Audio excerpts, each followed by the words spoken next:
Hello guys, welcome back to my channel and enjoy this fanfic part 1. Now let's start the fanfic. A small child was slowly walking down a deserted road while kicking a slightly crushed soda can. He kept his head down, allowing his blonde bangs to overshadow his eyes. He barely paid attention to the can as it skipped out of his path as he kept on walking, still thinking about his first day in the academy. His self-proclaimed Gigi had allowed him to join the Ninja Academy today for his birthday present. He was ecstatic at first about going, especially when his Gigi dropped him off at the building himself.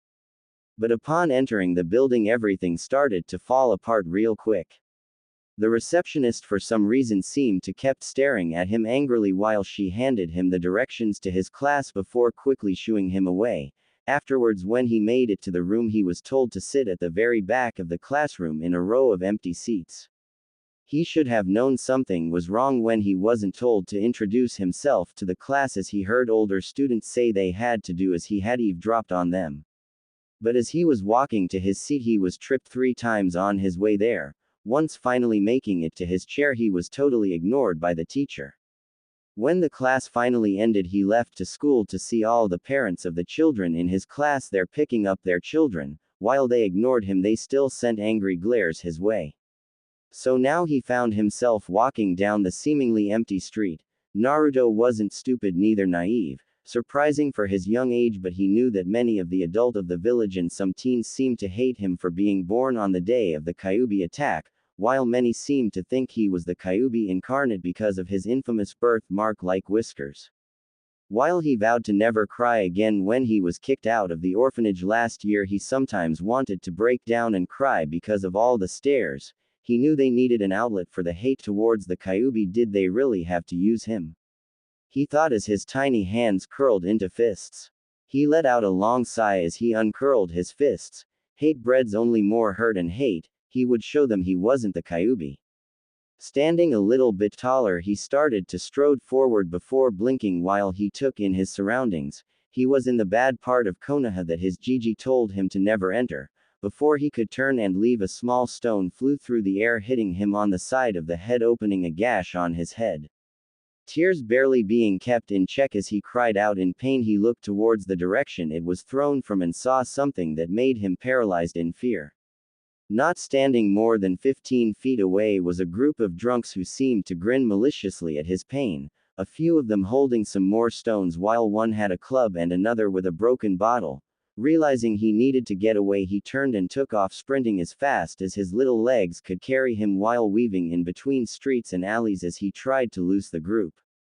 Finally making it into the small forest in the city that he was sure he could lose them, he looked over his shoulder and silently cursed as they still were following him. As he kept on running, he started to lose them in the thick trees before tripping over a root. Cursing his luck as he started to roll towards some thick bushes before crying out as he fell down a hole. As he kept on rolling left and right down the blackened tunnel, he started to pray to Kami to let him live, but as soon as he was done, he rolled to a stop in what seemed to be a large cave.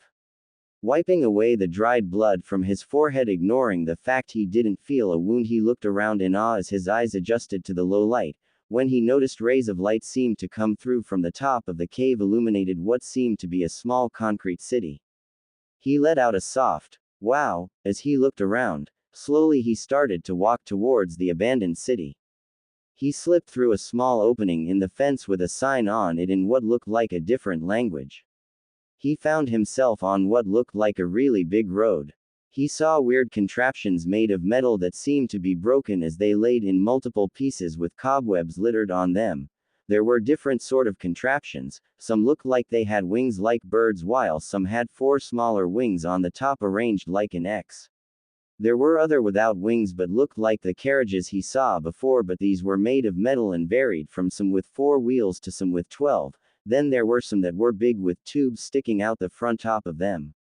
He looked on in awe before arriving at what seemed to be the main building, judging by the many words on the side. Walking through the doors, noting they creaked from many years off disuse.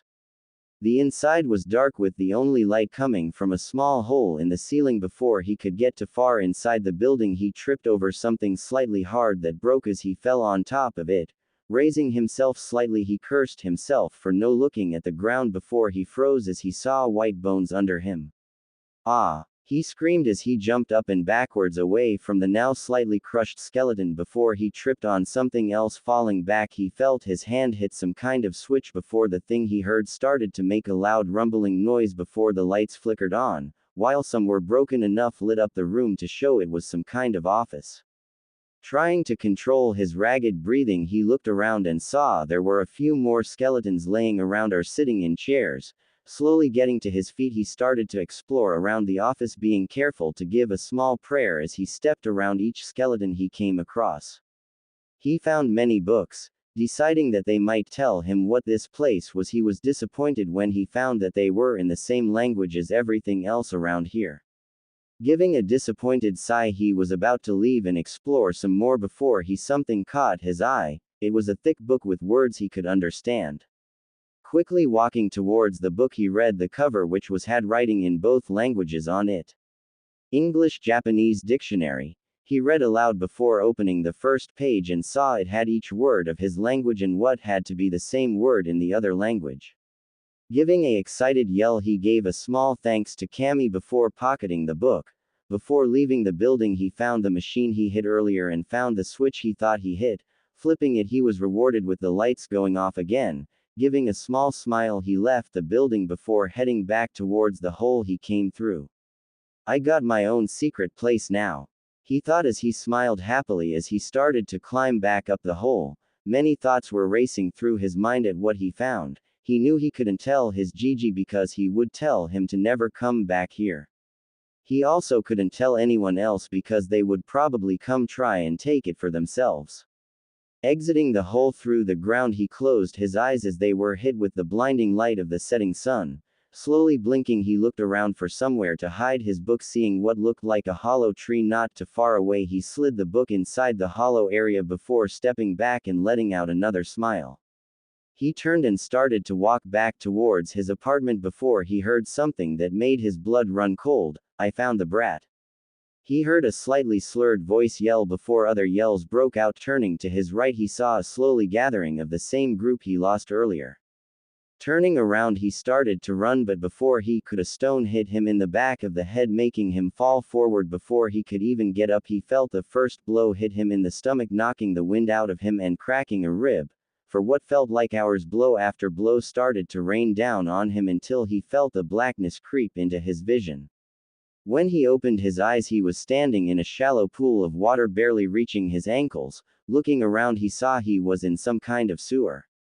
He saw pipes running through the corridors, which seemed to be leaking small red droplets where when they hit the water, they hissed before turning into the same blue as the rest of the water. Felling a draw, he continued down the darkened paths before coming to a large cage with a piece of paper with a kanji for seal on it. Looking on in awe, he saw that there was something large behind the cage but couldn't make it out as it hid in the darkness. But before he could do anything, a deep rumbling voice echoed throughout the room. So my jailer finally comes to mock me. It snarled as it leaned forward, smiling slightly as it saw fear and also defiance as he saw who it was.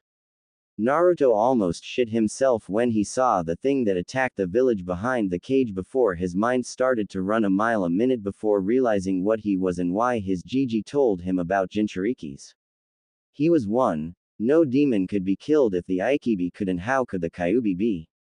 Looking at the creature in front of him in defiance, he was about to speak before Kyuubi spoke again. Ah, so you have figured out what you are. So pitiful to be stuck in one so young and weak. What I would do to return to Makai, the Kyuubi growled out as it glared down at his young host.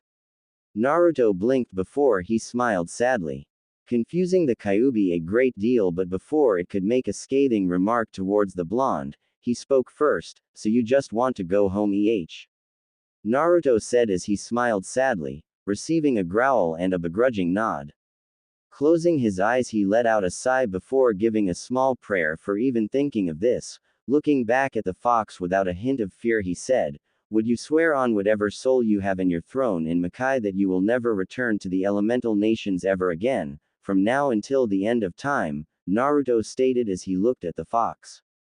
Kyuubi was taken aback and unconsciously licked its lips, seeing a way out of the prison.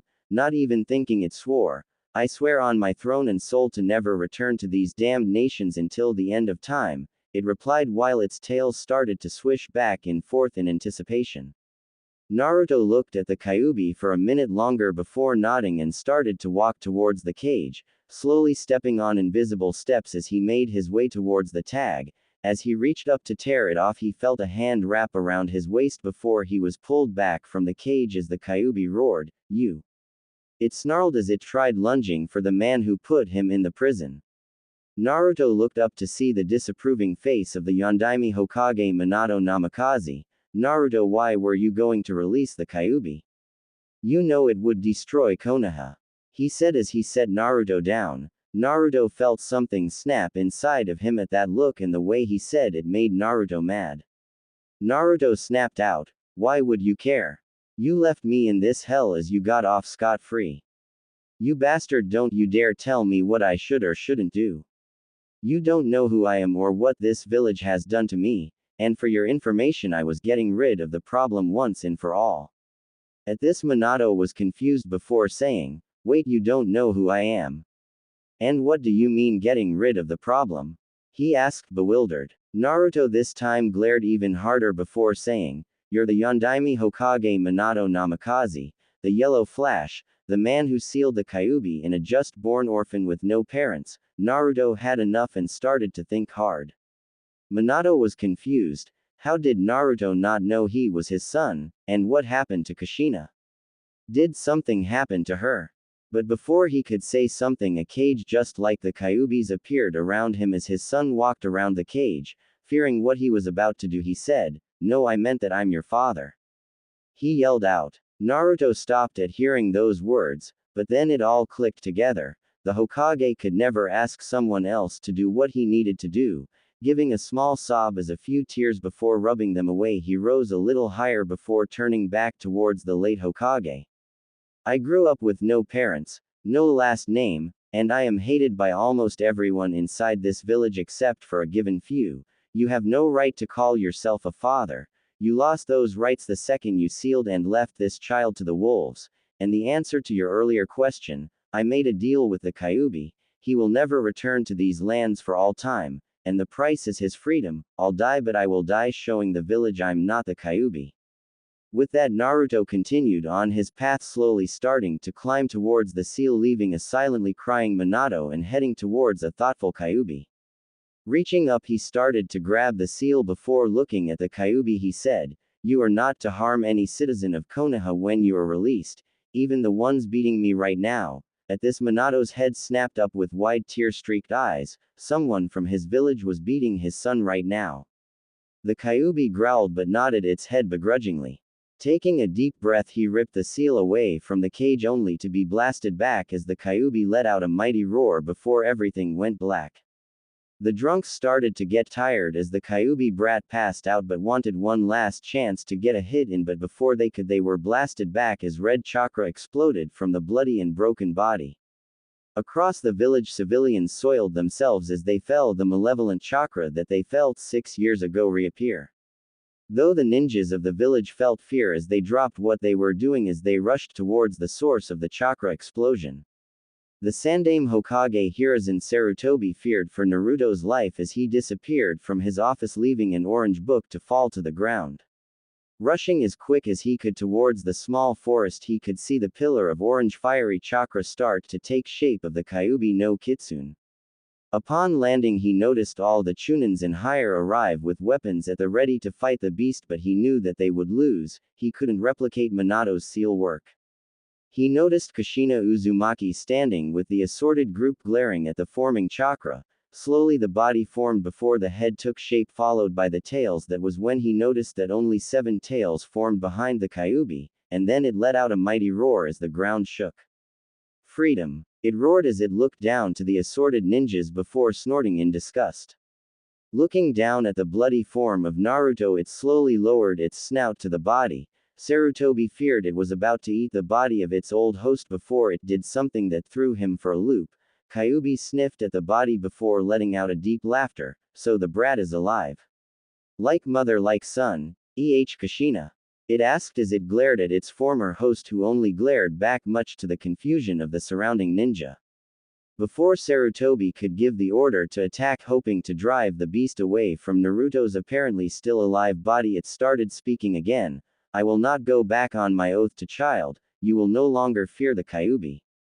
It said before a black portal opened above its head before it leapt through the hole for it to swallow the Kyuubi before disappearing again into nothingness.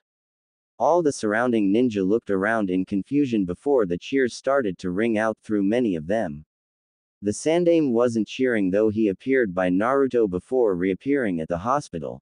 Arriving in the main lobby, he turned to the nearest nurse. Get the doctors here, he is extremely injured, he nearly yelled as the nurse scurried off before returning with rushing doctors who were wheeling a stretcher, to which Hiruzen laid Naruto down gently before they rushed him towards the emergency room. Letting out a deep sigh, Sarutobi sank into a waiting chair as his thoughts circled around what had happened earlier. What did the Kyuubi mean by oath, and why did Naruto release the Kyuubi? His thoughts couldn't find an answer and knew he would need to talk to Naruto if he survived this ordeal. He felt a body slide down into the chair next to his. Sliding his eyes, he was surprised to see it was Kakashi. What brings you here, Kakashi-kun? He asked tiredly. Kakashi seemed slightly stressed before he bowed his head. We found 6 drunken civilians where Naruto was, and here Sarutobi's blood ran cold as his mind took in the information. They confessed to giving chase to Naruto when he seemed to have wandered into District 36. Naruto led them on a chase before finally losing them in the forest for 30 minutes or so before they found him again, upon where they started to beat him. The Sandaime's fears were confirmed before he launched himself from his chair before he felt a hand grab his wrist. Looking back to glare at Kakashi, the Scarecrow said, "We have them in cells waiting for you, but for now wait for Naruto," he said seriously before letting go of the Hokage's wrist as the Sandaime fell back into his chair. I really messed up this time, Kakashi. The Sandaime let out as silent tears started to run down his cheeks. I should have assigned a Anbu guard to watch out for Naruto and maybe this wouldn't have happened. He let out a sigh before he felt another presence. Looking up, he saw that it was Kushina Uzumaki. Slightly growling, he said, "What are you doing here, Uzumaki-san?"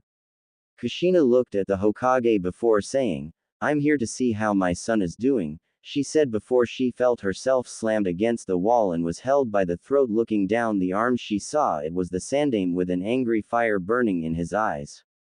"You gave up the right to call him son when you signed the papers. You lost all rights when you abandoned him. You will leave this hospital at once, and if I even hear you came here again, I'll have you thrown into a deep dark cell for the rest of your miserable life," Sarutobi ground out as he released her before she shushined away with a look of fear in her eyes. Turning around, Sarutobi growled as he sat down, "I can't believe the nerve of that woman. I still can't believe she threw him away, and also having the doctors edit his genes so he couldn't be linked back to her and Minato." He started crushing the armrests before letting out a deep sigh. Looking to his left, he saw Kakashi seemed to be glaring into the distant wall. Sitting back, he looked at the ceiling and got ready for a long wait. While it took nearly 6 hours, nearing midnight, the Sandaime and Kakashi were still waiting. Surprisingly few people showed up to see how Naruto was doing. His son Asuma stopped for a bit before leaving to continue with his mission. The only other to appear were the Ichirakus. While they tried to stay long, Tsuki had to get his sleeping daughter home. The Hokage was surprised when the Anbu Neko arrived to see how Naruto was doing. While he had her watch Naruto a few times while he had meetings, he didn't think they formed any kind of relationship. It seemed that the young blonde thought she was his Nei-chan, which he gave a good laugh, much to the embarrassment to Neko, but she still had to continue with her patrol.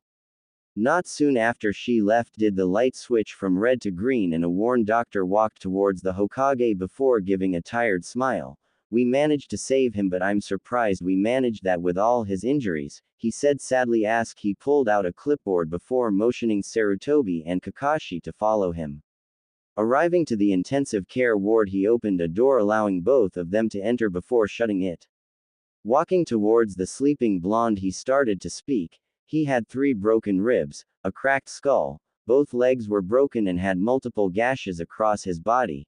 Before sighing as he looked at the Hokage, he continued, He had severe chakra poisoning. We lost him 2 times, but we managed to revive him in time. The Hokage frowned at the information before looking at the sleeping blonde, but his eyes widened when he noticed the changes. Seeing where the old Hokage was looking, the doctor said, "I see you notice the changes. Once the Kyuubi left his body, his whiskers disappeared, but that's not the only thing. He seemed to have aged 2 years." This both the Hokage and Kakashi turned wide-eyed at the doctor before Kakashi managed to ask, "How?" Here the doctor frowned before looking back towards Naruto. "I can only speculate, but I think that the seal attempted to do its job of absorbing the Kyuubi's chakra while it obviously failed, but not before stripping the Kyuubi of 2 of its tails. While his body tried to adjust to the sudden influx of yokai, it aged to accommodate the excess chakra. For all purposes, Naruto here is a 6-year-old with an 8-year-old body," he said, letting out a long yawn. Hiruzen saw the yawn and smiled thankfully to the doctor. "Thank you, Higurashi-san, for saving Naruto. You can go get some rest, you deserve it after tonight," he said while taking a seat near Naruto's bed. The man gave a bow before excusing himself from the room to get some sleep. Kakashi looked at Naruto for a second, but before he could take another seat, Sarutobi spoke up. "Kakashi, go home and get some sleep. I will notify you when he wakes." Kakashi was about to protest before the stressful day finally caught up to him as he noticed how tired he was before giving a bow to the Hokage before shushing away to his apartment. Sitting back, he took deep breath before saying sadly to the sleeping form of Naruto, "I swear, Naruto, when you wake up, I won't keep no more secrets from you." He closed his eyes, getting ready for a long nap before a soft voice made him snap his eyes open. "Then let's start now, Gigi," Naruto said as his eyes were open but held pain and tiredness that shouldn't be seen on one so young. Sarutobi let a small tear roll down his cheek before giving a small smile at still being called Gigi, turning serious. "I guess you realized what you used to be." Getting a confirming nod, he sat back and sighed, but before he spoke, Naruto beat him to it. Naruto felt sad at seeing his Gigi cry but stopped him before he could blame himself for all this. "I understand why you hid it from me, wanting me to try and have a normal childhood, but that wasn't supposed to be. What I want to know is who was my mother, seeing as how I already met my so-called father," Naruto said sadly before looking at the gobsmacked Hokage, letting out a small giggle at the look on his face.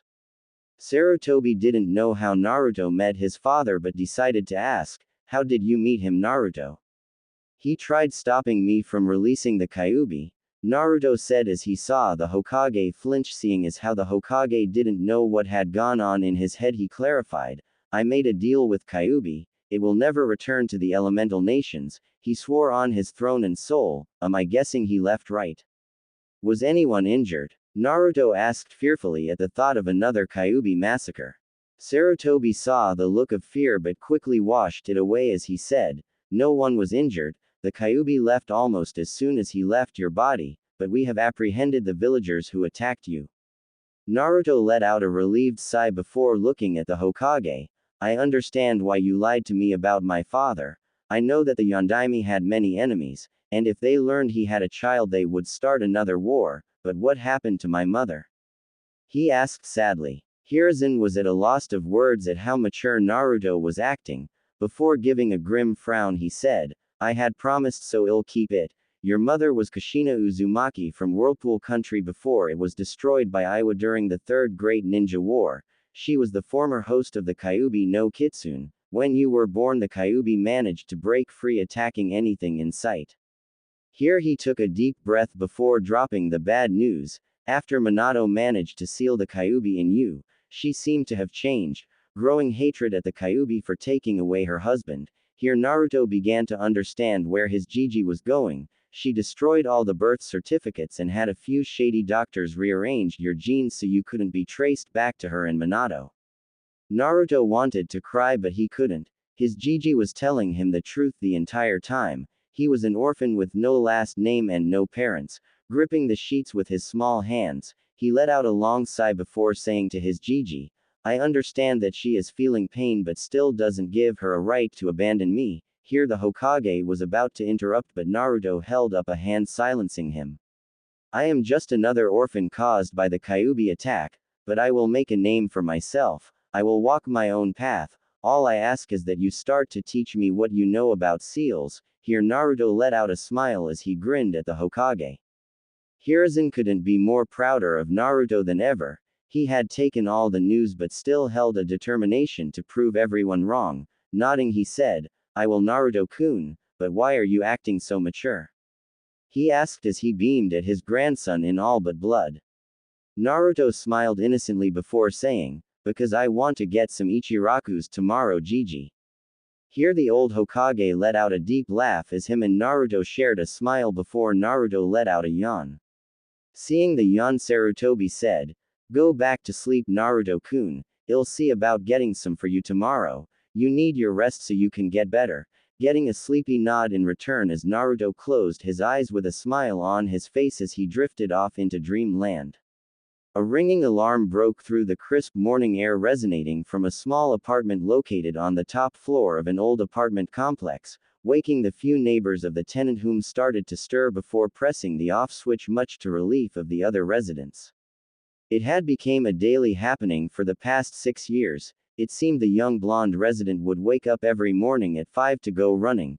They learned to live with it as the blonde always managed to shut it off quickly, letting them to get back to sleep.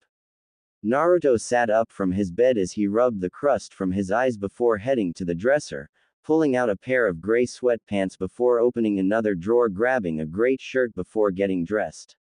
This had become routine for him when he started to train ever since he got out of the hospital after that fateful day 6 years ago. Opening the door, he was slightly chilled by the cool morning air. Taking a deep breath, he looked out across the city before jumping off the edge of his veranda before sticking to the side of the wall before running down. Getting to the bottom a minute later, he started to take off in a light jog through the deserted morning streets, giving off a slight smile he thought while running. "Today is the day I pass," as he nodded to a few Anbu doing the morning patrol. While Naruto may have been training for some reason, he could never do the Bushin. No matter how long he trained his chakra control, he seemed to always have trouble getting too little chakra in them.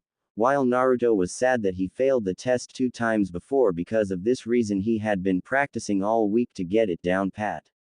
He had changed these last 6 years. He lost all his baby fat due to the workout he did every day. Because of this, his muscles were lean. Also, due to the incident in which he was subsequently aged 2 years, he appeared to be around the age of 17, making him easily the oldest of his class now. He stood a good 2 feet taller than the tallest in his class, making him 6 feet.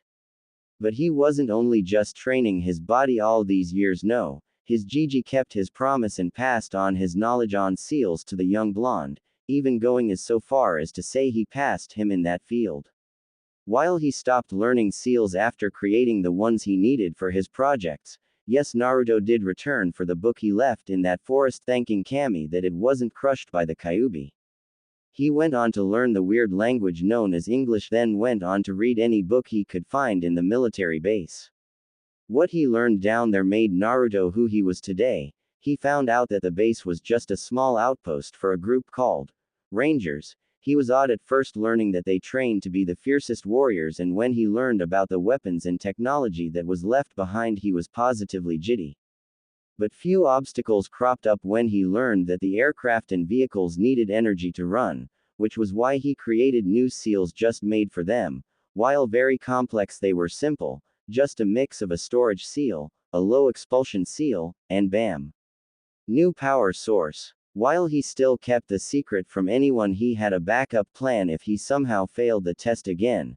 He found the weapons there deadly and made him fear what would happen if they fell into the wrong hands, so he had created another seal for the guns to where they wouldn't fire if you didn't channel chakra into it, but the clincher was it could be attuned to a person's chakra, so no henge or doppelganger could fire them, that and a few security seals that would be harmful to anyone not tuned to the weapon. He couldn't class himself in any ninja standards because he wasn't training in ninja standards. He would call himself a ranger when he finally passed the exam while serving and protecting Konoha. Seeing the sun start to rise, he ran back to his apartment to get ready for his last academy day. Sitting in the back of the classroom, Naruto was dressed in another clean sweatpants and a gray shirt with black bold letters reading Ranger on the front. While it confused many as to why he would wear such a thing, he just ignored the question's looks as the class slowly filed in one by one. Nobody dared sit by the strange boy as he was the oldest of them and seemed to always have a serious look in his eyes despite the cheerful smile that was on his face. He also earned a reputation to being ruthless in sparing that would be shared by all, even one Uchiha Sasuke. His strength added to his height made a few students straight out refuse to spar with him until the teachers were forced to do it, but he always lacked in the jutsu department due to always training in his weapons. Once the class had filed in, Yumino Iruka stood from behind his desk. At once all the students hushed as he said, "Today we test all of you to see if you have what it takes to become genin of Konohagakure." Here he paused before smiling. "I have faith that you will all pass. Now when your name is called, please enter the next room to be tested."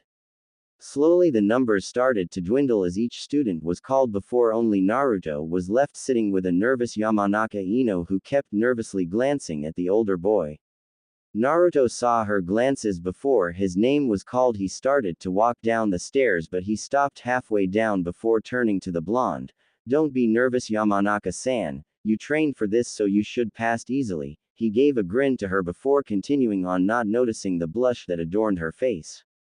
Entering the room, he saw Iruka and his assistant Mizuki sitting behind a desk. Before Iruka spoke, "Naruto, could you perform the henge?" Naruto grinned before he made the ram seal. Before a puff of smoke appeared before a tiger stood where Naruto once was. Before Naruto reappeared again grinning. Iruka smiled before marking his score. "Now the kawarimi." Naruto focused before switching with a chair in the corner, then back looking at the teachers. He saw a smiling Iruka and the same with Mizuki, but he noticed a flash of anger cross his face for a brief second. Frowning on the inside, he barely heard Iruka say to do the bushin. Mizuki was angry. He needed the brat to fail. Looking to see if Iruka was looking, he did a small genjutsu to disrupt Naruto. Smiling as a dead-looking clone appeared next to Naruto, he switched it with a sad look, but not before Naruto caught the look. Iruka looked sad as he said, "I'm sorry Naruto, but you fail." But he was interrupted by the blonde. "But Iruka-sensei, let me try again, I know I can do it." Naruto ground out, but only to get a negative in response. Standing there for a second in disbelief, he stood rigid before realizing he had to go to plan B. He turned and marched out of the classroom without a second look back. Walking out into the courtyard where many of the students who passed were being congratulated by many of their parents, Naruto wasn't really sad that he didn't pass, knowing that he was sabotaged, but who would believe a student over a teacher? Sighing, he started to walk towards the gate to begin another jog around the city to help clear his mind. He smiled and nodded to a few passerbys before he saw Ino wearing her headband around her waist, making his way towards where she and Nara Shikamaru along with Akamichi Choji were standing with their parents, who were talking amongst themselves. Giving a slight cough to get their attention, he smiled before saying, "Congratulations you three on passing. I think many are wanting a new Ino Shikacho group." Seeing that these old men look like they want to retire, giving off a laugh at seeing the eyebrows twitch at being called old. Ino was about to congratulate Naruto on passing before Shikamaru touched her arm to stop her. That was when she realized she didn't see a headband anywhere. Instead, Shikamaru spoke up for her. "Troublesome, you didn't pass, Naruto?" He asked, confused as how the boy didn't pass. He easily was able to fight most shunins to a standstill. Naruto rubbed the back of his neck, giving off a laugh. "Yeah, I wasn't able to throw off the genjutsu quick enough to do the bushin," he said, smiling, hoping they caught on, which he saw the three adults all to look at him at what he said. Genjutsu wasn't part of the graduation exam. Even Shikamaru caught on. Ino seemed slightly downtrodden at the news before she said, "Well, you should have better luck next year, Naruto." Naruto shook his head while saying, "No, Ino, I won't be returning to the academy next year. My path leads to a different path than a shinobi." He saw the shocked looks on the three faces while calculating ones on the adults. Turning, he started to leave while saying, "Sorry, but I have to get back to my run. Remember to always watch each other's back in the field." As he walked away, Shikaku was thinking of what just transpired, as was Inoichi and Shuza. The kid apparently knew he was sabotaged but wasn't fighting the ruling he was unjustly given. Shikaku turned to his son. who was looking at the retreating blonde's back before saying, "Who was that Shikamaru?" Shikamaru turned to his dad saying, "That was Naruto. From what I know, he failed the exam twice before to the same reason of not being able to do the Bushin, but his grades should have been enough for him to pass." Here he saw his dad confused before he explained, "Naruto is undefeated in the sparring ring. While he lacks in his ninjutsu, I saw him earlier this week with a completed Bushin," he said, confused as to how Naruto would fail. They all looked back to see the young teen stretching before taking off in a jog following some random direction. Naruto didn't get far before he noticed someone tailing him. Stopping, he said, "You can come out now." Mizuki stepped out from an alley with a smile before he said, "I knew you should have passed, Naruto. Iruka was wrong for failing you. Would you like to try taking a makeup exam?" He hoped Naruto would take the bait. Naruto's mind was reeling. He knew there was no such thing as a makeup exam. Deciding to play along to see if he could learn anything else, he nodded. "Yeah, I would like to. What do I need to do?" he asked in what could be a hopeful voice. Mizuki grinned. Hook, line and sinker, he thought, unaware that Naruto was already onto him. "All you have to do is sneak into the Hokage Tower and take a scroll without being caught. If you do that and learn a jutsu, you will be allowed to pass." Naruto nodded his head, listening to the description of the scroll, quickly realizing it was the forbidden scroll of sealing. He knew he had to notify the Hokage of the traitor, but couldn't pass up the chance to learn a new jutsu from the scroll. He thanked Mizuki before continuing on with his run, a plan already starting to form in his mind. He knew that he was going to be walking a thin line and hoped his Gigi didn't get too mad at him for this. As the sun started to set, Naruto made his way home to get one thing he needed if he was going to survive whatever Mizuki had planned. He closed all his curtains in his small apartment before making sure no one had sneaked in. He went to the bathroom to a blank piece of wall below the sink before giving his finger a small cut. He slid it along the blank piece of wall as a seal appeared. The wall crumbled to show a silver suitcase in the wall. Pulling it out, he sat it on the sink before wiping some more blood along another seal before the case popped open to reveal a digital camouflage jacket and pants. Grabbing the clothes, he shut the case before walking into the other room. He started to get dressed. Instead of his regular running shoes or ninja sandals, he put on tan-colored combat boots. Making sure they were tied tightly, he opened the case again to pull out a holster. Looping it through his belt, he pulled out the last item in the case. It was a 9mm pistol, the only one he kept in his house in case anything happened. Releasing the clip, he made sure it had bullets in it before sliding it back into the gun with an audible click. He slid it into his holster. Nodding, he left his apartment and started to head towards the Hokage Tower, carefully avoiding passing patrols and pedestrians. He knew the Hokage usually had a small meeting tonight with the Shinobi Council to go over the recent graduations. He slipped in through the window before carefully knocking out the Anbu guarding the room, that thankfully was looking at the door and not the window this time. He walked towards a side door before opening it. Seeing the large scroll laying on its resting place, he carefully removed it before using some string to tie it to his back. He exited the door before heading to the Hokage's desk. Writing a quick note, he started to leave before he needed to at least make sure the Hokage read the note. Quickly he turned to the knocked out Anbu before grabbing a single kunai. He flung it to a seal on the door. He jumped out the window as an alarm started to ring. Hiruzen Sarutobi was sitting in a large room surrounded by many junins who were going to be senseis to this year batch. He was saddened to hear that Naruto had failed again to do the Bushin, but he knew that Naruto would try again next year, as he rarely stopped. As the meeting started to wind down, Shikaku stood to speak. "Hokage-sama, I wanted to bring something to your attention," he said as he has a serious look on his face. Now the Hiruzen was intrigued. He didn't hear the customary troublesome from him, so he knew it had to be serious. As the room quieted to hear what he had to say. "And what would that be, Shikaku?"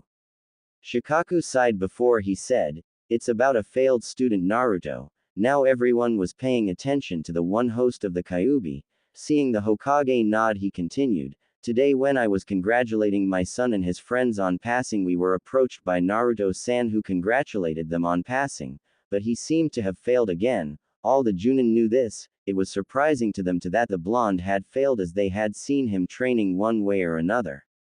Now that was surprising thing, it was how he said he failed. He said he didn't get rid of the genjutsu in time to complete a bushin.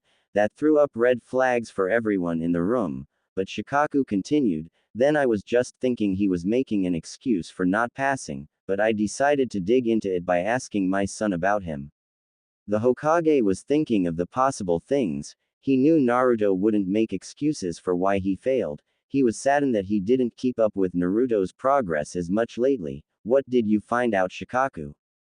Shikaku gave a small troublesome before continuing. I learned that Naruto-san was above his grade in taijutsu. He wasn't even competing against students but rather the teachers instead.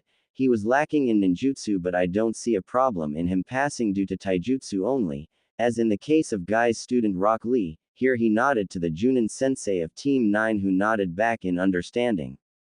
But here he sighed. But that isn't what has me worried. When asked if he was going to go back next year, he replied that his path leads somewhere other than the path of shinobi, which raises my fear that Naruto-san has finally given up on being a shinobi, and I for one see a potentially strong ninja quit because of sabotage. This shocked many of the surrounding Junin, especially the Hokage, seeing as how Naruto always wanted to be a ninja for the leaf, but to quit. It was impossible. Hiruzen was saddened to hear Naruto had finally gave up, but before he could reply, alarms started to ring throughout the building. Jumping from his seat, he quickly made his way to his office. Upon entering, he saw a awakening Anbu and the door to the scroll room opened. Fearing what could be missing, he went into it for his fears to be confirmed. Closing the door, he walked to his desk saying in a serious tone, "The forbidden scroll has been taken. I want all of you to know T." He cut off as he saw a note left on his desk. Opening, he read it, much to the confusion of the Junin. "Dear Gigi, I have the scroll. Don't get mad or send a search party because I'm currently trying to oust a traitor. I know you're confused as to whom the traitor could be, but it's Mizuki. He interfered during my test, making me fail. After leaving the academy, I was approached by him about a makeup exam. Bullshit, I know, so I played along. I plan on meeting him tonight and interrogating him about who his true master is. As you have already more than likely found out from Shikaku that I intend to not keep on going as a shinobi, I have a reason. I have been keeping a closely guarded secret from everyone. It's not bad, but it will change Konoha for the better. I just ask that you trust me in this as I have trusted you all my life. I'll let you know everything tonight when I'm done, but I couldn't pass up the chance to learn something from the scroll equals P. But seriously, I'm going to be at the tag shack. Give it an hour or two before Mizuki shows. Love, Naruto." Hiruzen read through the note before smiling. He was afraid of what Naruto would learn, but if he knew him, it would likely be the Kage Bushin. But that raised a question as to what Naruto was hiding. He knew it was fair for payback but was still hurt. Guess the shoe was on the other foot now. Turning to the assorted Junin who were looking on curiously as to why the Hokage would stop talking, they saw him smile before saying, "You can return to your homes, the situation is already under control." Kakashi realized the importance of the scroll, so he had to ask, "How is it under control, Hokage-sama?" Sarutobi chuckled as he said, "Right now a traitor is being flushed out, and the scroll is going to be returned safely in a few hours. You're all dismissed."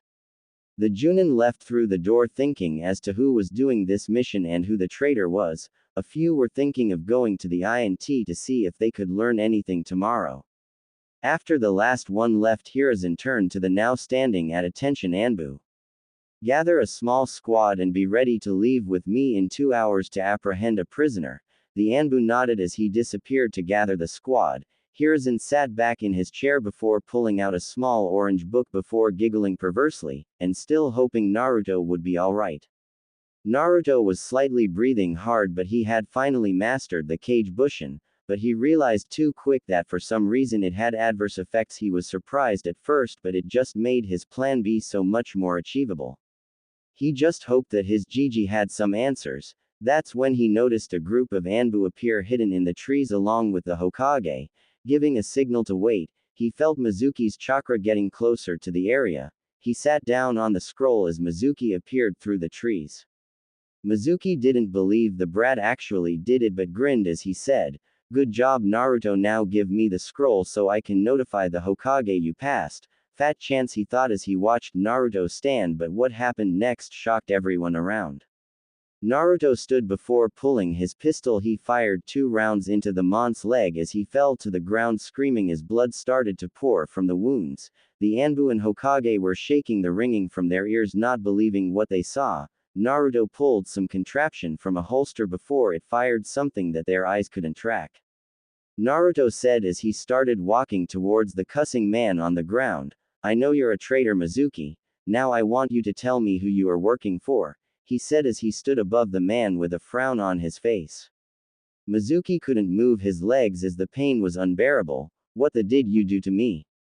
he ground out as his arm started to reach for a kunai, hoping to stab the brat as he stood close to him. He was screamed again as the arm he was using to grab the kunai as a piercing pain as it was shot. Now it hung limply at its side.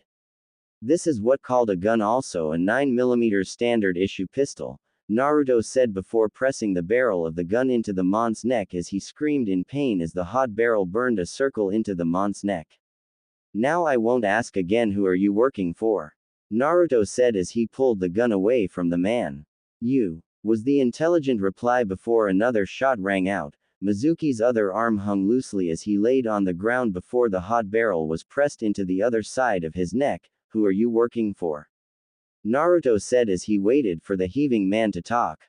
Hiruzen couldn't believe his eyes. Naruto had technology that could do things only people could dream of, and he feared Naruto had changed, but soon realized that he was interrogating someone and couldn't show weakness.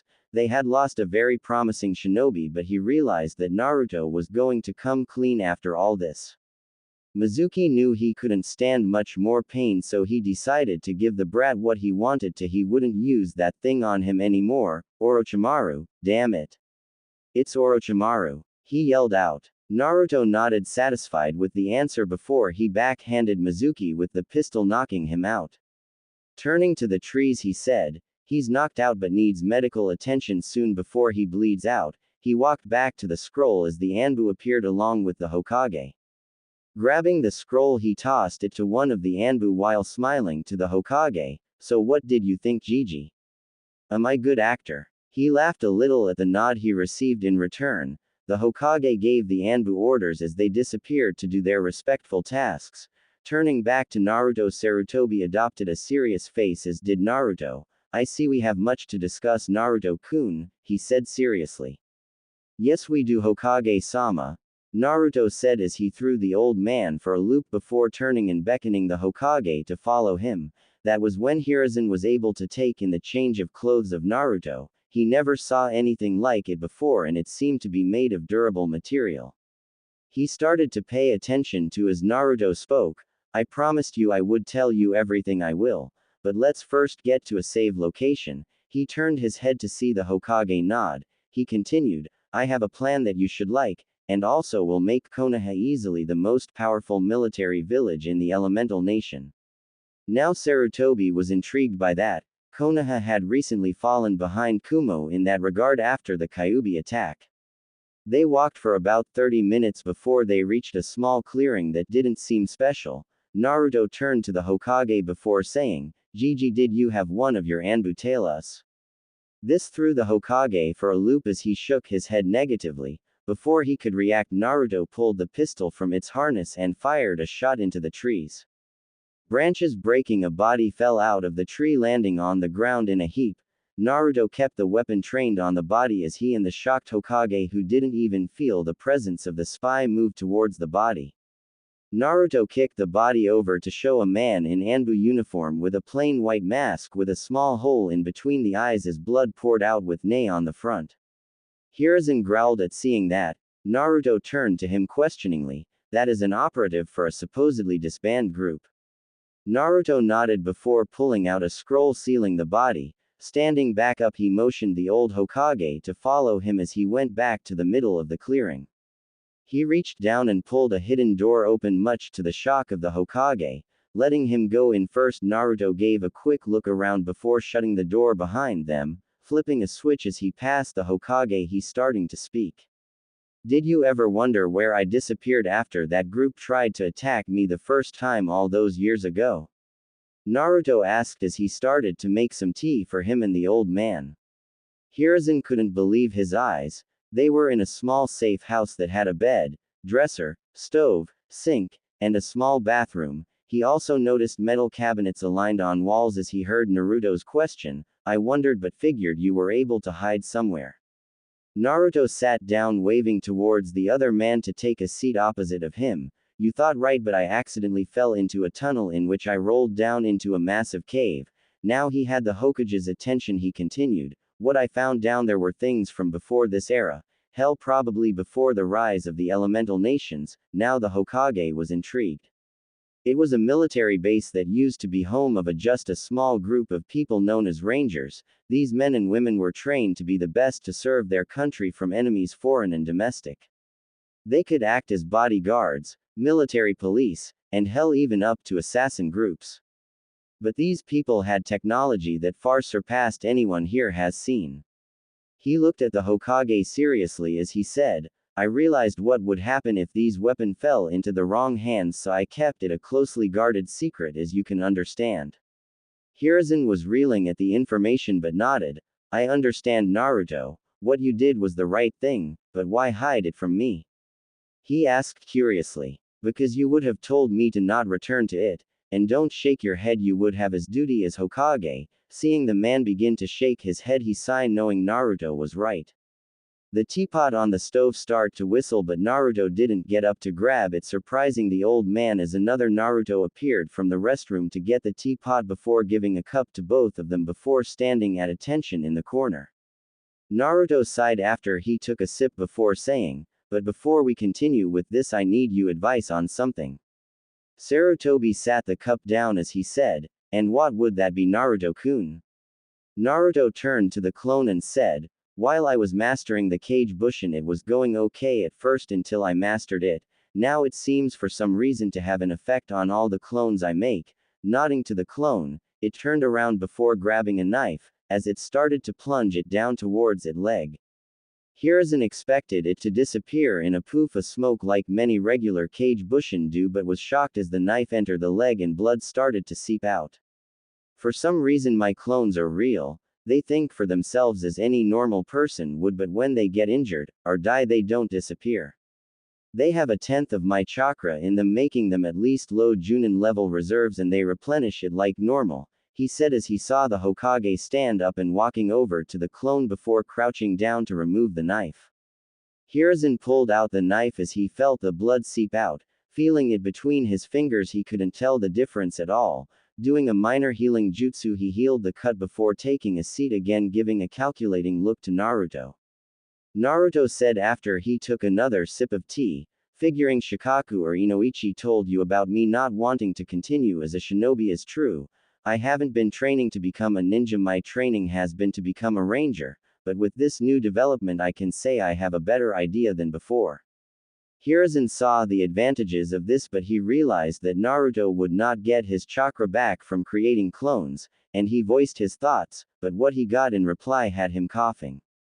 For some reason I have about 3 kgs worth of chakra, but by my estimates I should be able to create 300 clones, Naruto said, grinning at the dumbstruck face of Sarutobi, but then he turned serious as he stood up. Walking towards the cabinets, he opened each one of them, pulling out a few scrolls from each one before sitting back. Done, he gave the Hokage a serious look. What I have planned is creating a separate military power for Konoha, not under the command of the council but under your full command. No council interference. We would serve Konoha but will only be loyal to you. He pulled a small scroll from the front of his pocket before handing it to the Hokage. That there is a contract, signed by me, awaiting your signature along with the fire daimyo, if he happens to sign it. The old Hokage opened the scroll, reading its contents. It was a contract, a well-worded on that had no loopholes. Naruto could be used for anything pretty much. He couldn't harm any Fire Nation resident unless in self-defense. He would answer to Sarutobi Hiruzen and would defend the nation from any threats. The new military force won't take part in any kind of invasion unless Naruto allowed it to.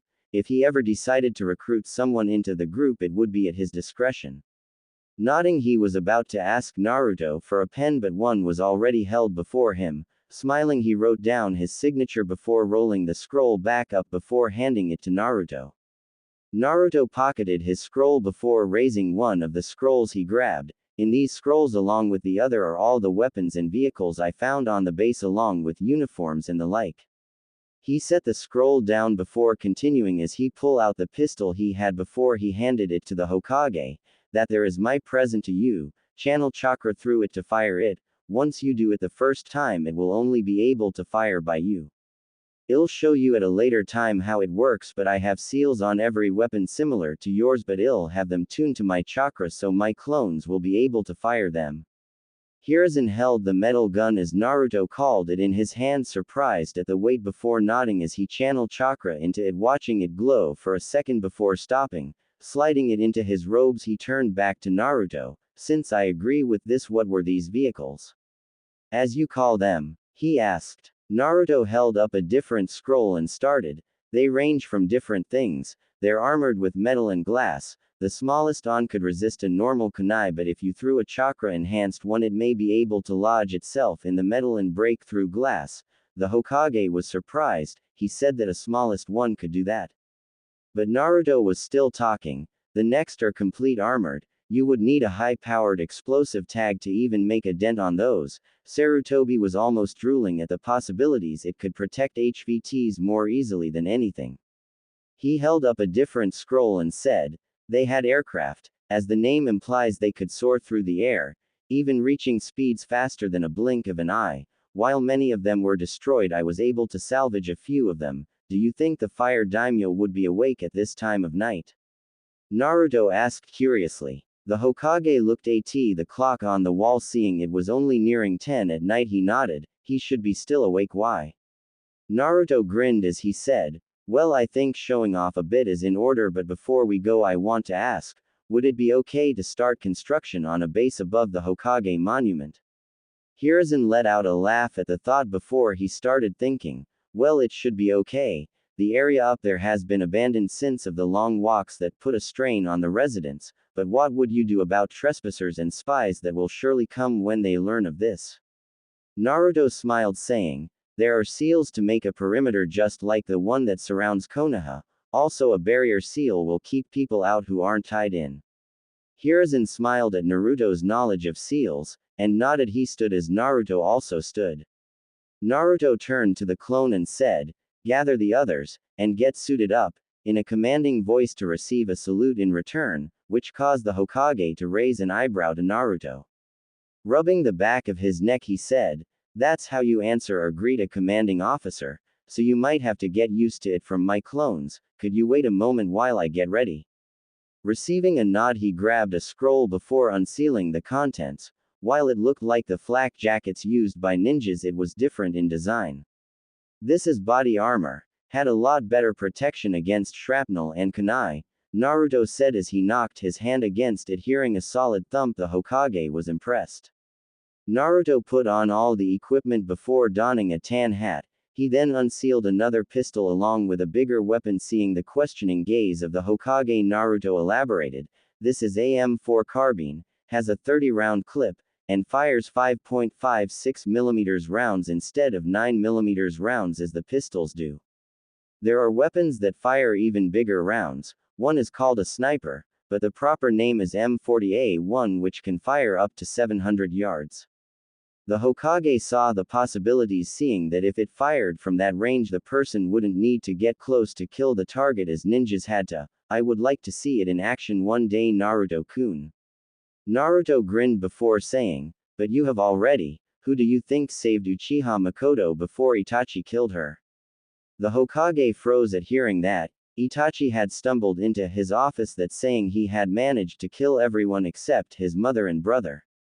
When asked why he let his mother live, as it was the deal to only let Sasuke live, what he told them confused them to no end. Apparently, as Itachi was about to bring the sword down, he heard the window crack as his shoulder erupted in pain. Dropping his sword, he turned to see his attacker only to find a hole in the window that faced the Hokage monument. He was forced to flee as his mother attempted to attack him with his own sword. That was you? Asked the Hokage in shock. Naruto turned serious as he said, yes, that was me. I know why you ordered Itachi to do it. The Hokage froze at hearing once of his deepest regrets. but as he was about to make an excuse, Naruto held up his hand. You did what was for the best, Gigi, but there were innocents among them. Makoto was one of them. I'll keep your secret, but anything this big happens again, you come to me, okay? Hiruzen nodded with a grim look on his face. So Naruto knew what being Hokage entailed. All of it, no just the rainbow and sunshine parts. Sliding a boonie on top of his low-cut hair, he nodded and let out a big grin as he passed the Hokage with a scroll. As they made their way back up the stairs, the Hokage was greeted by 3 other clones dressed assortedly, each carrying a different weapon, but the thing was all of them were wearing olive face masks. They seemed to be scanning the area, moving farther out as Naruto appeared. Naruto said as he unrolled the scroll, "What you're getting to see is one of the aircraft I have. It's a UH-60. It can carry 8 passengers along with 3 crewmen, and I have it set up to where it can stay in the air for 15 hours.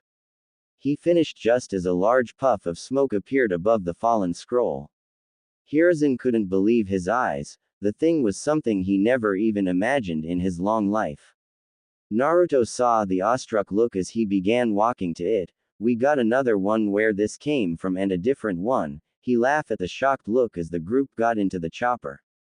Sitting in the pilot seat, Naruto motioned for Sarutobi to take the seat opposite of him as he showed him how to strap on his safety harness.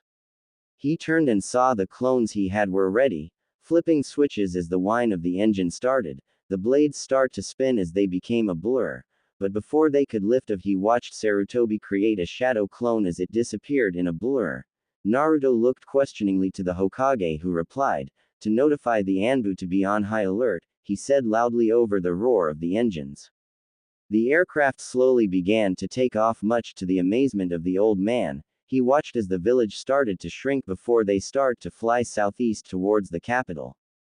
Hiruzen watched as Naruto flew the contraption with ease. He gave a soft smile at how he grew up to be this man.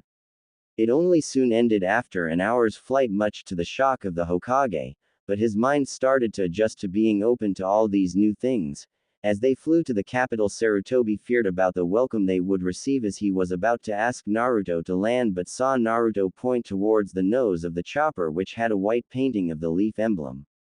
Naruto yelled at one of the clones who appear next to them. Naruto flipped a switch before exiting the chair, motioning the old man to do so as the clone took a seat. Naruto and the Hokage stood at the side exit as they held on to the surface with chakra. As the chopper slowed and began to lower, Sarutobi saw about 30 samurai along with 6 shinboi weapons held at the ready. Naruto jumped off first, followed by the Hokage along with a clone before the chopper took off again, flying off to a near mountain range. The assorted group couldn't believe their eyes. They were ready for combat, but then they saw the Konoha emblem. Then the Hokage stepped out by what seemed like 2 people on wearing olive face mask, and the other to be what looked like a teen. The Hokage went towards the nearest shinobi, who looked wearily at the Hokage. Sarutobi looked at him seriously as he said, "Passcode 846973, watching the man flinch before signaling the rest to stand down. "What are you doing here, Hokage-sama, if you don't mind me asking?" asked the grizzled shinobi as he stood at attention. Sarutobi looked at Naruto before saying, "I need to speak to Daimyo-sama about important matters that have come up recently, and it's the utmost importance to discuss it as soon as we can." Nodding, he sent a runner to the daimyo to let him know of the situation as the man motioned for them to follow. He kept quiet as the group of 3 followed silently behind him as they neared the daimyo's study. Opening the door, he allowed the 3 to enter, signaling for 2 to post guard outside before following them in before shutting the door and locking it.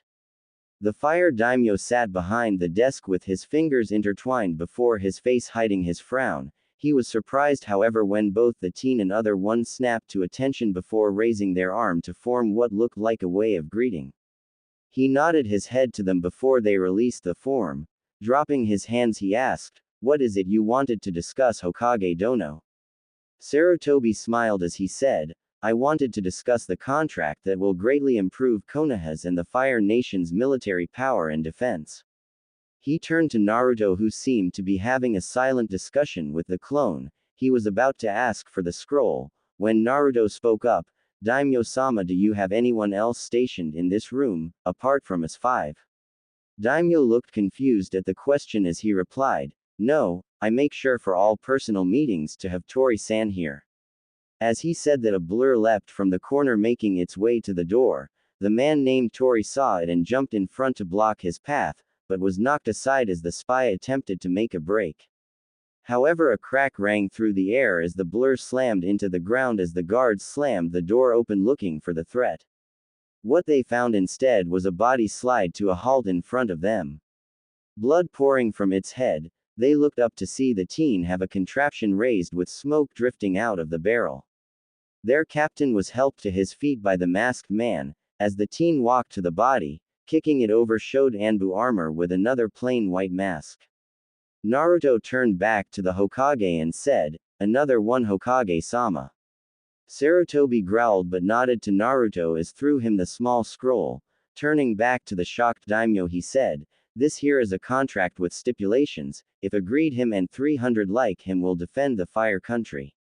The daimyo opened the scroll, reading the contents. When Sarutobi spoke up, "And that isn't the least they can do or have," he said seriously, it was a win-win situation if this was true, and also from what he was told by the runner as to how they appeared. Naruto looked out across the city. The last month had been eventful. Ever since the fire daimyo signed the contract, plans for the base constructing commenced the next day. While they had just finished it yesterday, already it was abuzz with life from the daily training of all the clones. He remember when he was there with the third Hokage as he created all of them before giving them their duties. Flashback. Naruto stood on top of the now empty Hokage monument as he put his fingers in a cross symbol as he said aloud, "Kage Bushin." Before them 300 puffs of smoke appeared. All were Naruto's, clad in only boxers before snapping to attention. Naruto grinned as he said, "Today is a glorious day for Konoha. We're going to become her shield and sword. You will all be assigned to your division. Any questions?" Receiving none, he walked to the first group of 50. 35 of you are going to be a part of the armored group. Get your equipment and clothing. Your bunk number will be on the bags. He pointed to the large group of neatly filed bag. The clones saluted before going to get their gear and heading to get dressed. He continued as he divided the group of 300 into these: 35 armored group, 28 air group, 84 medical group, which would be taking classes at the hospital tomorrow, and 4 groups of 25 aptly named Alpha, Bravo, Charlie, Delta. He smiled as the Konoha Rangers were born. End flashback. Bravo and Charlie had taken up the mantle of Konoha's military police. After the first few incidents, in which they were broken up quickly and efficiently, the lawless part of Konoha learned that the law was again enforced. The patrols of the new troops freed up the Anbu and Chunins of that duty, allowing them to take more missions. The medical classes had gone smoothly as 50 doctors made the new hospital on the base their home. 34 field medics were assigned to different squads. Delta was spaced out across 10 teams of 2 were scouting the other nations, setting up a small spy network along the way, with 5 wandering around fire country assisting towns whenever they could. Alpha was there for the defense of Konoha and a quick response team to any major threat. Naruto grinned. Konoha had become vibrant again with the loss of crime, and trade opened up better with other villages around Konoha. He remembers the look on the Hokage's face when he gave him a new tour of the base. Another flashback. Sarutobi looked on at awe at the small assorted concrete buildings, seeing a tower rise above the rest, overlooking a long concrete road. He saw assorted aircraft. He saw the same one he flew in before, but his gaze shifted to another one with 2 large blades and was bigger than the Blackhawk. He saw Naruto ride up in a metal vehicle that had the doors removed. He stepped out as the Humvee pulled to a stop. Laughing at the look on his face, he said, "Want a tour, Gigi?" All he got in response was a nod. Sitting back in his seat, he waited until the old man took a seat in the back before they took off towards the arrayed vehicles. Coming upon the helicopters, Naruto began, "As you already know, the Blackhawk, the other one is a Chinook. It can carry up to 30 troops, plus 4 crew." As they passed some aircraft that looked like birds, Naruto said, "Those are A-10 Warthogs. They can fly an average speed of 700 kp. They carry a different things but can drop napalm, cluster bombs, and rockets, along with a Gatling gun that fires a 300 RPS of 5 meters. Seeing the confused look on the Mont's face, he handed him a scroll. There is detailed information all these and a better idea of how they work, he said, getting an understanding nod, as they passed two large aircraft that were easily 3 times the size of the Warthogs. Those are AC-130, but we nicknamed her Kyubi. Hiruzen was shocked they would call it after a demon, but his answer came when Naruto said, she could easily destroy any village. Naruto said seriously before pointing to the other one, that one is AC-10 cargo plane, instead of the firepower of the AC-120. Its purpose is simple, that, cargo. They were starting to pass line of jeeps like this one. Naruto said, what we're in is the Humvee. It was the one I told you before that could take a kunai barrage with only scratches. As you can see, 6 of them have .50 caliber issue machine guns, others are just plain messengers, pointing to a group of 4 large trucks that had a wider back. Those are supply truck and troop carriers, they can fit at least 20 troops in the back. Then Sarutobi noticed from what he could tell were heavily armored vehicle. Those 2 you see are Abrams, they are the ones that would leave a dent from a high-powered explosive tag. They fire a 120mm cannon that could destroy a small house in one shot. Hiruzen actually feared to see what these vehicles could do to a large army, but felt safe knowing these were going to be defending the country. He saw a smaller version of the Abram. Naruto saw where he was looking. That one is a Bradley APC, it fires a 30mm cannon and can carry 10 extra troops. That was the last of the vehicles. As they passed the tower, Naruto said, that is the aircraft control tower, before pointing at a 3-story building. That one there is the hospital, it's where the return seals will take the clones if they are injured and trigger the return seal. But it also returns them if they die, Naruto said solemnly, hoping it wouldn't come to that. Passing a group of small long buildings, Naruto said, that is the barracks where the assorted groups sleep. As they passed a large 1-story building, Naruto continued, that is the headquarters, all the clones have a radio in which they can be told orders from here. They stopped back at the gate. Naruto had Hokage keyed into the seals before he had to return to his office. End flashback. That had been 5 days ago, and today was the day that the council had requested for a meeting with the Hokage to discuss the new forces. He remembered how the Hokage had stood firm when he told them he wouldn't be ready for a meeting for a month due to being swamped by paperwork, which was a lie, seeing as how Naruto had assigned a few clones to help be his aides, along with 2 personal bodyguards. It threw the Anbu guards for a loop when 2 people were already standing guard across the hallway from the Hokage's door. He told them they were added protection from Konoha's new allies. Sighing, he turned back to his squad. Now each filled into their roles perfectly. He had foreseen the different thought process, which kind of freaked him out in seeing how he could have turned out. Joker was the demolition expert, followed by Scar, joked because he was the one to stab himself in the leg, who took field medic training. Then came Juggernaut. He was the only one to keep wearing his mask, but he soon found heavier armor, which fit nicely with his M249 saw. Alright guys, let's get this over with, Naruto said as he jumped off the monument, shortly followed by his squad. Catching their feet on the stone after a short fall, they took off running down the face of Sandaime. Reaching the ground, they slowed to a leisurely stroll, nodding to some passing MPs, who saluted upon seeing Naruto before returning to their patrol. Passing smiling citizens, they quickly reached the Hokage tower. Walking past the receptionist, they nodded to the 2 guards who saluted outside the Hokage's door before they entered.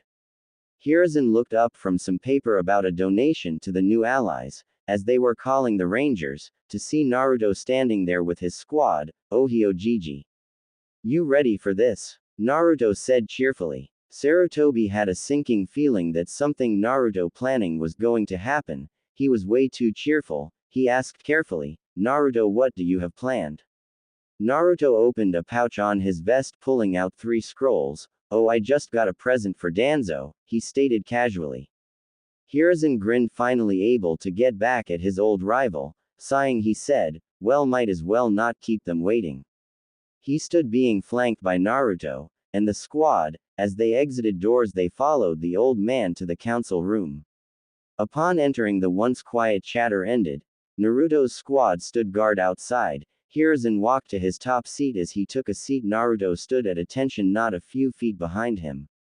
Sarutobi looked at the shinobi side consisting of the Kekkei Genkei clans, then to the civilian nobles. Speaking, he started, "Now why was this meeting called for?" Uchiha Makoto spoke up from her seat, "About the new military police whose stat they work for you." She was curious about the new guards who seemed to help out around the village for free, while still enforcing the laws. A few of them nodded at man. Higurashi said, "And who are our new allies exactly?" Sarutobi grinned as he decided to indulge the civilian first. "They call themselves Rangers, and right now there is a base on top of Hokage Monument holding 300 troops. Their technology far exceeds anything I have ever seen. They only trusted me, so we sign a contract, and here is the contract." As he pulled out a copy, passing it to the ninja side, watching as they read, their eyes widened at this. As it reached the elders, it passed from Makoto to Homura, whom read it before passing it to Danzo. Danzo read it, trying to calculate this new development. It may ruin his plans for Konoha, but as he started to pass it to Mitokado, 3 scrolls landed on the table from him. He looked down before looking from the direction to see the blonde looking at him. "That also means any spies found will be dealt with accordingly," Naruto said seriously, watching Danzo grab the scroll, scowling. But didn't saying a word, knowing he was caught. It passed the civilian side before returning to the Hokage. Shikaku looked at Naruto, scanning him before saying, "How do you fit into all this, Naruto? Your name is on the contract. Also, was this by what you meant your path leads somewhere else?" Naruto nodded seriously. "Yes, Nara-sama, I plan on being the shield of Konoha." Glancing to Makoto, he said, "And you are looking better than when I last saw you, Uchiha-sama." Makoto looked confused, saying, "I don't believe we have met before, Naruto-san." Hiruzen gave a mild glare to Naruto before saying, "The one who finally saved your life has stepped forward." This caused a gasp throughout the room. Makoto looked shaken as she said, "Who? How?" Naruto walked towards the door before opening it slightly. Sticking his head out, he spoke quietly to Scar. Shutting the door, he started saying as he walking back to the table, "What is in this scroll saved your life that night. I was watching over Konoha 2 years after the Kyuubi incident, practicing when I noticed Itachi massacring his clan. He was moving too fast for a clean shot, but lucky enough he finally stopped. In your house, I barely had the shot." He unrolled the scroll, setting it on the table before channeling a contraption with wooden board and a rod attached it to. Naruto started by saying, "It can hit a target from a kilometer away. In the right conditions, from the estate to the monument was 700 meters. Sealing it back," he said. "Any other questions?" Receiving none, Naruto motioned for the Hokage to follow him. Stepping out the doors, they were greeted by a grim-looking squad. "What happened?" Naruto asked. "We just received word that Team 8 is in trouble. The small bandit problem turned out to be a larger one. They're injured and are requesting backup immediately," Joker said as he handed the scroll to the Hokage. Sarutobi read the message before turning to Naruto. "Since it came by bird, it may be too late. Get there as soon as you can." Naruto nodded but cursed inwardly. The choppers are still on a supply run to a village that was recently raided by bandits. "We can take some Humvees and be there in an hour." Receiving a nod, Naruto shushined to the base, quickly radioed ahead to launch the A-10s. When Naruto reached the Humvees, he threw a sealing scroll to Joker as he sealed a Humvee. Seeing they were done, they took off running, launching out of the base's gate before jumping off the monument, running down the side. As Naruto and Joker unsealed the Humvees, Naruto spoke into his radio, "Clear the main street, Humvees coming down for extraction." Getting a confirmation, they loaded into the vehicles. Naruto took the lead as Joker followed behind him with Juggernaut. As they drove down the street, picking up speed, civilian watch on in awe as the vehicles roared by. As they moved back into the street watching the Humvees, twin roars echoed above them as they watched two flying things take off in the same direction. Naruto was flooring it, hoping the bandits hadn't already launched an attack. He shifted gears, picking up more speed. Kurenai looked towards her injured students. The mission had gone to hell when they were injured fighting off a small bandit force 2 days ago while scouting a large bandit camp. Today they stood across an open field as the bandits across from them readying arrows. She tried telling her students to return to Konoha, but they agreed to stick together. She was touched, but even she knew that they wouldn't be able to survive this. She closed her eyes as they raised their bows, pulling out 2 kunai followed by her students. They began to charge towards the group. Halfway there though, her prayers were answered in the most unusual way. Metal contraptions roared over the hill before they started to fire upon the bandits. Her eyes widened as bandits were cut down. She watched as Hinata threw up, seeing one tore in half. Her ears rang mutely as she watched the carnage. Naruto parked in front of Team 8. Opening the door, he jumped out as the bandits started to charge, attempting to overrun the Humvees. Kurenai-san, we're the extraction team. Enter the Humvee and my medic will take care of your wounds as we head back to Konoha, Naruto said as the guns continued to fire, not even fazed by the noise. All Kurenai could do was nod as she ushered her genins into the metal carriage. Just as Naruto got in, they heard a roar start to build. Before they looked out the opposite side of the jeep, eyes widened as they heard a Virsh sound as the bandits began to be torn apart as the ground ripped up below them. 2 warthogs flew past, making the eyes widen of the display.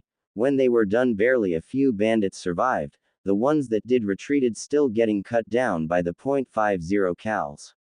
Naruto pulled away from the carnage as the guns on top stopped firing. She turned to the teen that was shaking his hand in front of her face. Kurenai, is it alright if my medic takes a look at your team?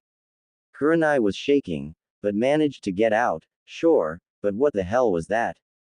She almost shouted hysterically. Naruto nodded to the other teen that started to tend to Team 8 wounds. Turning back to Kurenai said, those were Konoha's new air power. I'm Naruto and the man behind you is Scar. Kurenai turned back around to see the man using a medical jutsu to heal the cuts and scraps on the team. Turning to Naruto, she whispered a soft, thank you. Naruto looked sideways at her, saying, you're lucky we were able to arrive in time, Naruto said seriously. He however heard someone gasp. Turning, he saw Kiba pointing at him. You're one of our new allies. How? You were in the academy a month ago. Naruto sighed as he saw Kurenai turn a questioning gaze to him. I'm actually the commander of the Rangers. Kiba stared speechless before sitting back, thinking he need to tell his mom when he got home, thankful to be able to. Naruto clicked his radio informing them they had Team 8. Kurenai was surprised at the use of long-range radios. Theirs could barely go past 75 meters. As they were pulling towards the gate, Naruto turned to Kurenai. Do you think your team should be able to walk? She turned to her students, seeing them nod. She said, yes, we can make it. Scar crouched down from the gunner's seat, saying, and after you give your report, get to the hospital to get a check over, just in case. They pulled up to the gates as Naruto parked. Stepping out, he waited for Team 8 to get out, and once they did, he sealed the Humvee. Naruto tossed the scroll to Joker. Get those back to the base. Joker nodded as he took off in a jog back to the base. Naruto started walking back to the Hokage Tower, followed by Team 8 with Naruto's squad flanking them. Halfway to the tower, Kurenai sent her students to the hospital to get checked out. Naruto led Kurenai to the Hokage's office. They entered the room to see Hiruzen sigh in relief as Naruto said, mission successful, a clean-up team is already on way to the site to get rid of the bodies. Hiruzen flinched at that but looked towards Kurenai, saying in a serious tone, report, what happened? Kurenai shuffled her feet nervously before saying, it was a routine eliminate some bandits, but instead of the said amount, it was larger. We were injured while watching the camp. After that incident I sent word to Konoha requesting reinforcements. Here she nodded at Naruto. Sarutobi sighed as he rubbed his temples. You're dismissed, Kurenai. You and your team has a week off to recuperate. Kurenai nodded before smiling at Naruto as she left. Naruto turned back to Sarutobi, seeing him looking at him. What's wrong, Gigi? Sarutobi pulled out a scroll, saying, a recent request for a mission has me worried. The man is obviously not being truthful, but what do you know of Wave's situation right now? Naruto thought for a second before saying, From the reports sent in by Wolf Team, their economy has been on the decline. Apparently the money mogul Gato has taken over the shipping ports. He has started to hire mercenaries. Also he is the primary suspect in the assassination of the Wave's daimyo. Last reports said they started work on a bridge recently. Why? Sarutobi's face grew grim. An old man who calls himself Tazuna requested a C-rank escort mission, and he listed that the only dangers should be bandits. Naruto thought. He knew that the man had to be desperate to lie to the Hokage. Turning, he started to pace. Hiruzen watched him slightly amused as Naruto whispered softly to himself before stopping and turning towards him. I can send a squad for protection. They can slip in with Tazuna. Where's a large force to liberate the island would scare off Gato. We can assassinate him when the opportunity presents itself. Sarutobi frowned at that thought process, but saving the country from oppression would open more contracts and support. Sighing, he steepled his fingers saying, then you have this mission. I will have Tazuna brought here so we can tell him of the arrangements and to let him know we know of the situation. Naruto grinned. Moving to the couch on the side he sat as he notified the team of another mission and to grab a Humvee. Sarutobi asked the receptionist to grab Tazuna. After he finished that, a small commotion started to get louder as it neared the door. It sounded like two women arguing. The door opened as the arguing stopped. Sarutobi flinched at who walked in with her team, looking discreetly to see Naruto's reaction. Naruto saw the woman walk through. While it wasn't the first time he met her lately, they rarely spoke, closing his eyes thanking Kami they hadn't noticed him. Kushina was slightly irritated listening to two of her students argue about some man they met a couple weeks ago. Thankfully they stopped when they entered the office. She saw Sarutobi looking at her seriously. Shit, she thought she must have interrupted something.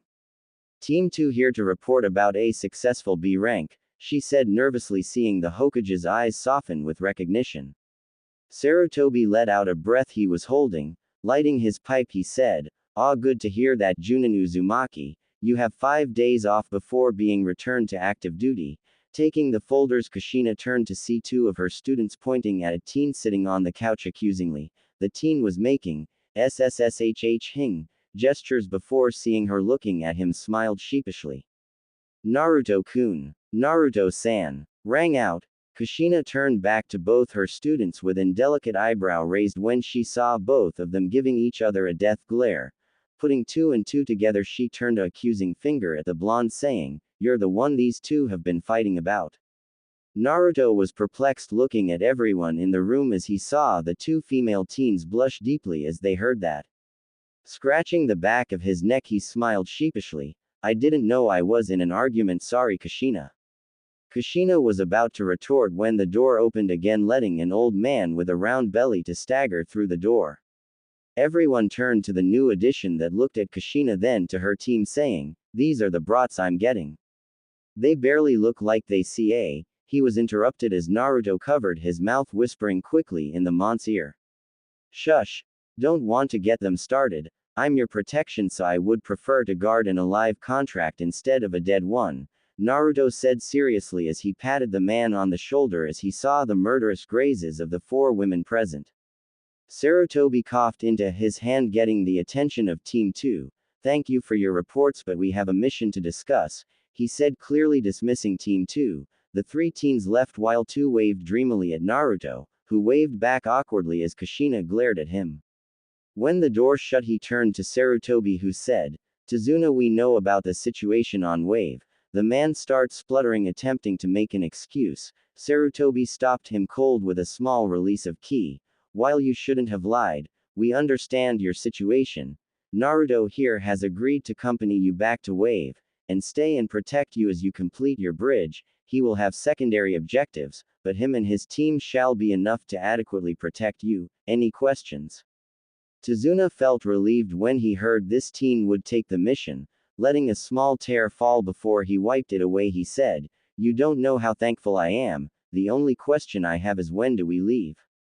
Naruto grinned as he nodded to Sarutobi, saying, "Now, sooner we get there, the quicker the bridge gets done." Naruto turned, being followed slowly by Tazuna. As they exited the building, Naruto waited for Tazuna to get adjusted to the light before moving on. There was a mutual silence until it was broken by Tazuna. So who are you? Naruto grinned sideways at the old man. I'm Naruto, commander of the Konoha Rangers. Tazuna looked confused before he saw two MPs walk by. Looking at them, seeing the same uniform Naruto was wearing, he said, so you're the leader of these guys patrolling the city? Are you ninjas? Naruto laughed at that. He stopped as he turned to Tazuna.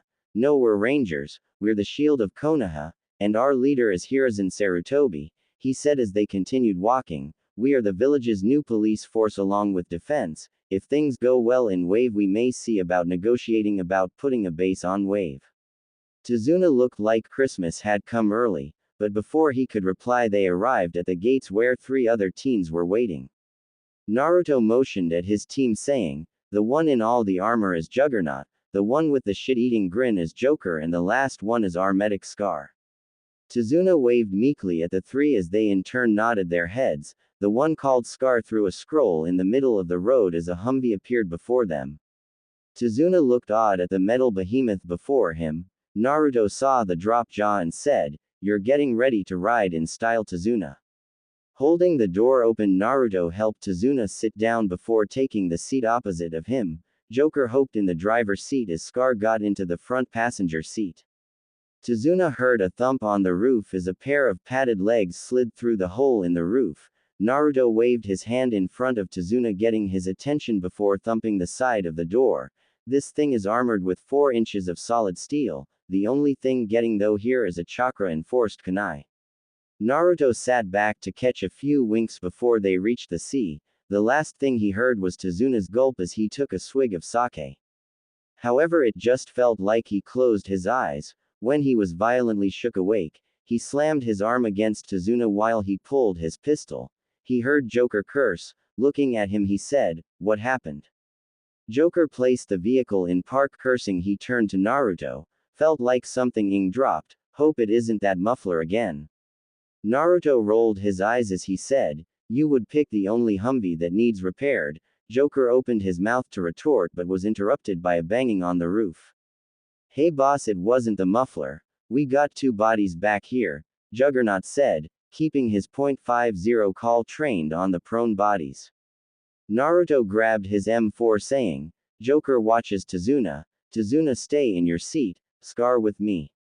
Naruto glanced across the foggy strait that separated Wave from the Fire Country. They hadn't ran into any other missing ninjas, but Naruto could tell they were being watched. He saw Scar helping Tazuna get inside the inflatable raft they brought along. Are you sure this will hold all of us?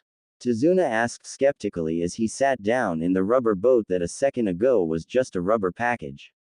Naruto saw Scar pinch the bridge of his nose as he answered again, yes, it could carry 8 people and not sink. This is easier than waiting for your contact. Tazuna grumbled but otherwise kept quiet. Naruto shook his head as he pushed the raft off the shore before he jumped in. Joker and Scar started to paddle softly towards the direction of the island. 10 minutes had passed before the uncompleted bridge started to appear through the fog.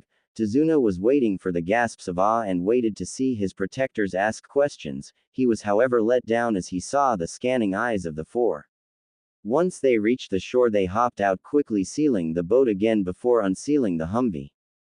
Naruto took the driver as they all piled into the Humvee. It was a little cramped in the back seat with Juggernaut and Joker sitting on either side of Tazuna. Naruto started to drive slowly down the road, keeping his eyes peeled. He looked out the side window, and was about to look back at the road when something caught his eye in the mirror. Duck! He yelled as he slammed down on the brakes, turned hard left on the wheel. Both Juggernaut and Joker covered Tazuna with their bodies as glass shattered and the sounds of metal on metal sounded. Naruto turned his head as he saw a gleaming blade not 3 inches from behind his head. Kicking open the slightly cut door, Naruto stepped out, followed by Scar. Scanning the trees, Naruto didn't see any movement when he felt a presence appeared next to him, exactly on top of the blade sticking out of the Humvee. Now who would you be, kid? A menacing voice asked. You bear the Konoha emblem, but I can say I have never seen this thing or your face before. Naruto turned towards the voice, keeping his weapon trained on the man as he started to pull the blade out before reappearing a couple feet away with his sword resting on his shoulder. Momochi Zabuza, demon of the bloody mist, if you don't desist from completing your contract with Gato, we will use lethal force, Naruto stated seriously as Juggernaut and Joker both got out of the Humvee. Zabuza couldn't believe what he was hearing. This kid had the gall to tell him to back down. Swinging his blade, he started to run towards the blonde, however his eyes widened when he saw the weird weapon the teen was holding have fire appear at the end. He was however not suspecting a piercing pain erupt in his leg as he stumbled a bit before disappearing into the mist that started to gather. You can't win, Momochi-san. If you turn yourself in, we will make sure you are cared for.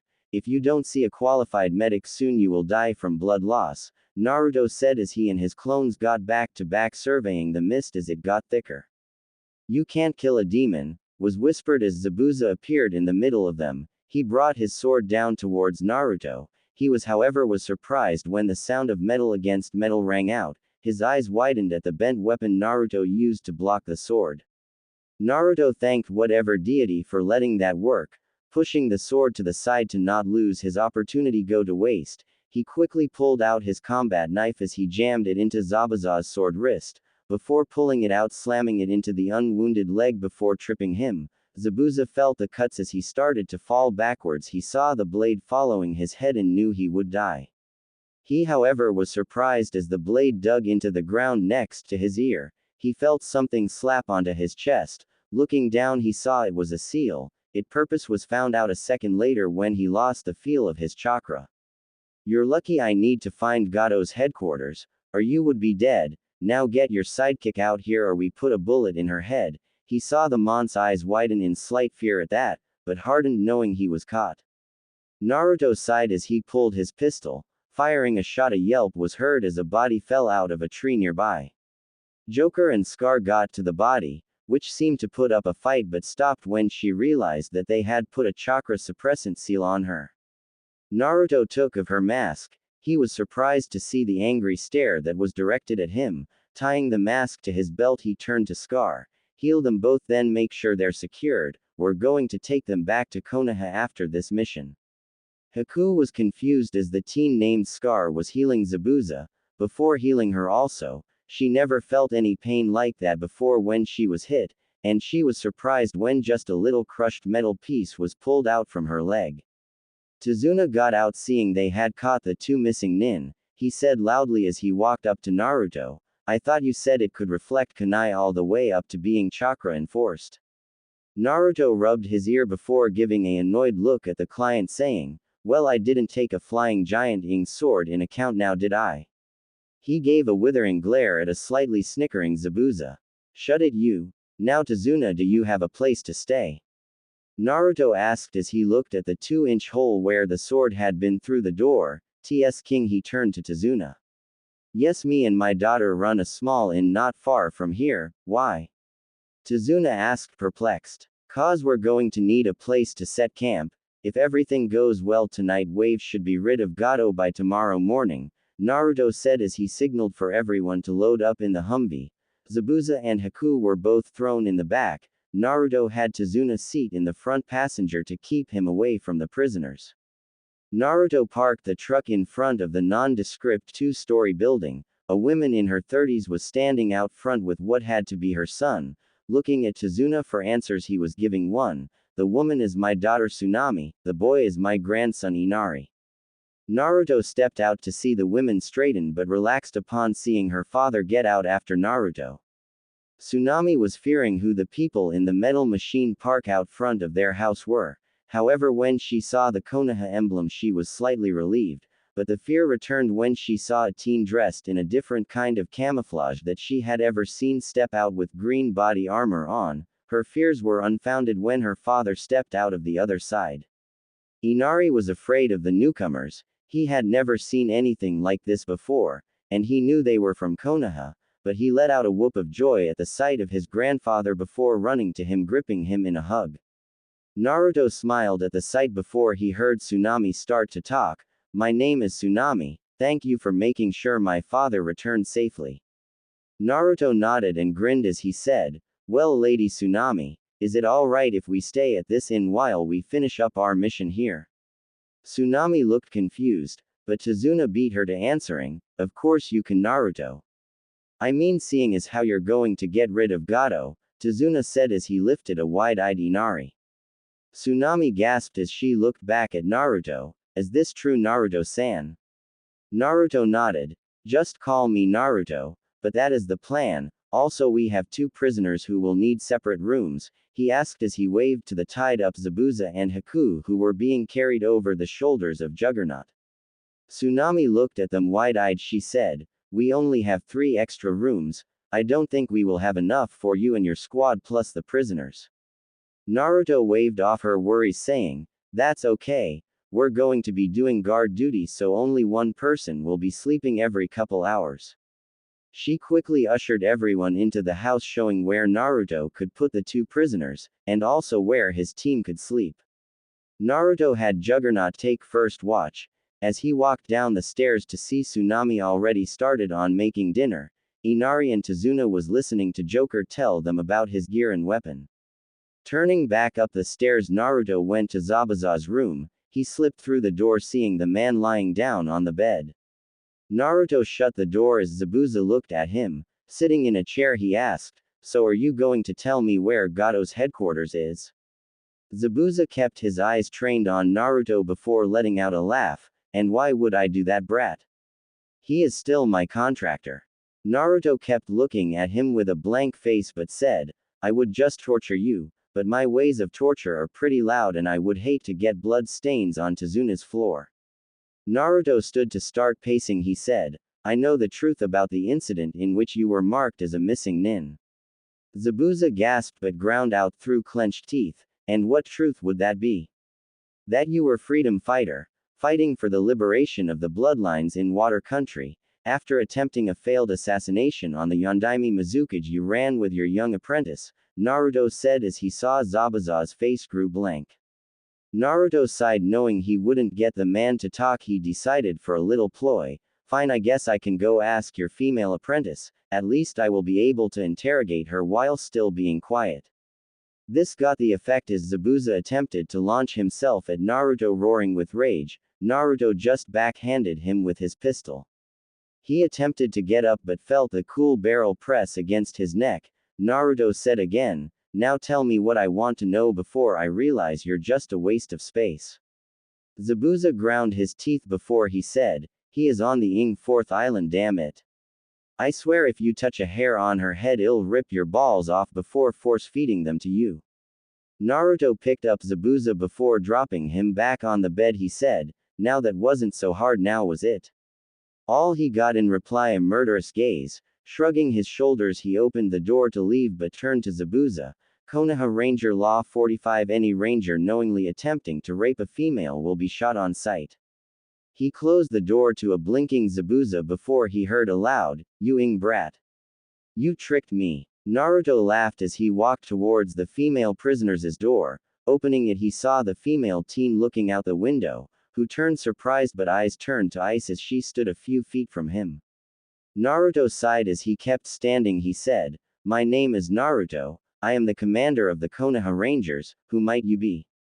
Haku glared at her captor thinking she knew what he wanted. She said, "My name is Haku, and no matter what you do to me I won't talk," she stated fiercely before dropping her robe.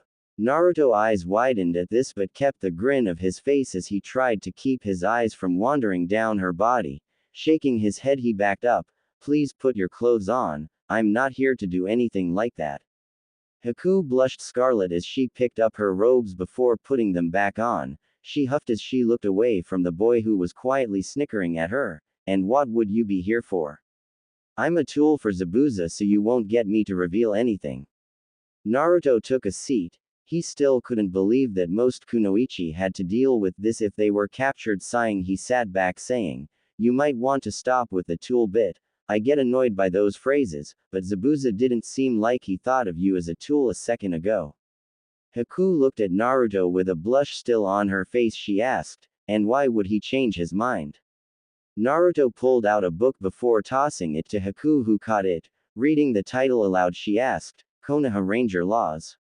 What is this? That is the laws of my fellow Rangers. Zabuza thought I was planning to rape you. He let slip about Gato's whereabouts, but he didn't know about Law 45.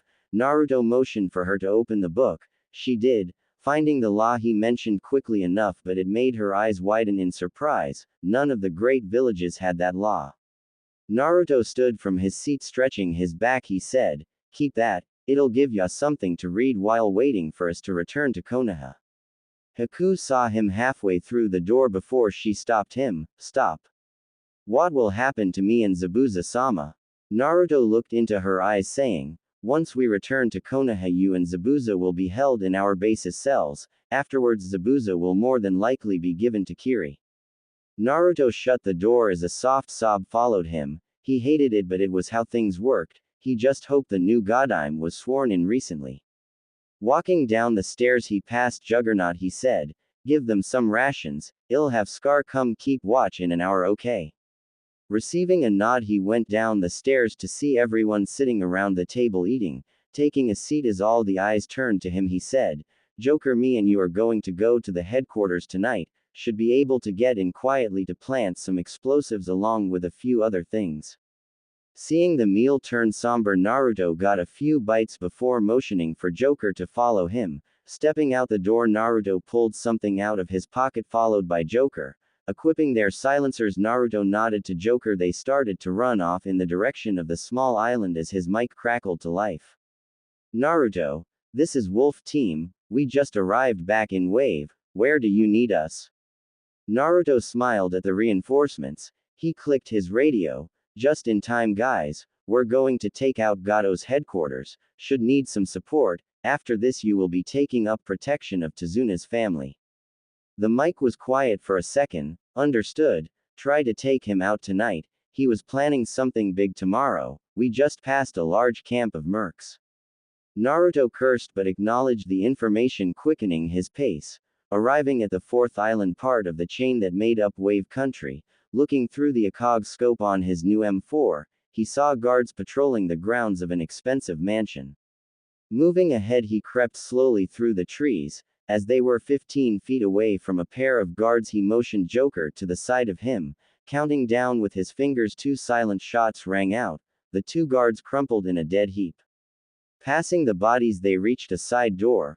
Looking at Joker, who was opposite of him, he started to count down to the opening of the door, but was surprised as the door swung open. However, the person never made it through alive as half his head was taken off, courtesy of Wolf Team. Quickly move into the door, shooting the 2 samurai standing guard. Joker stepped through the door and let out a whistle at the first body. Damn, Wolf Team. Naruto nodded his head in agreement before saying, you go plant the C4, I'll take care of getting the data. Joker nodded as he took off down a separate hallway. As Naruto took the stairs, he moved quietly through the halls. 3 guards rounded a corner in front of him. Raising his gun, 3 soft puffs later, 3 dead guards laid on the floor. He was however caught by surprise as the door next to opened and guard rammed his sword through Naruto, pushing him all the way to the wall. Naruto yelled in pain but managed to stab his attacker in the neck with his combat knife.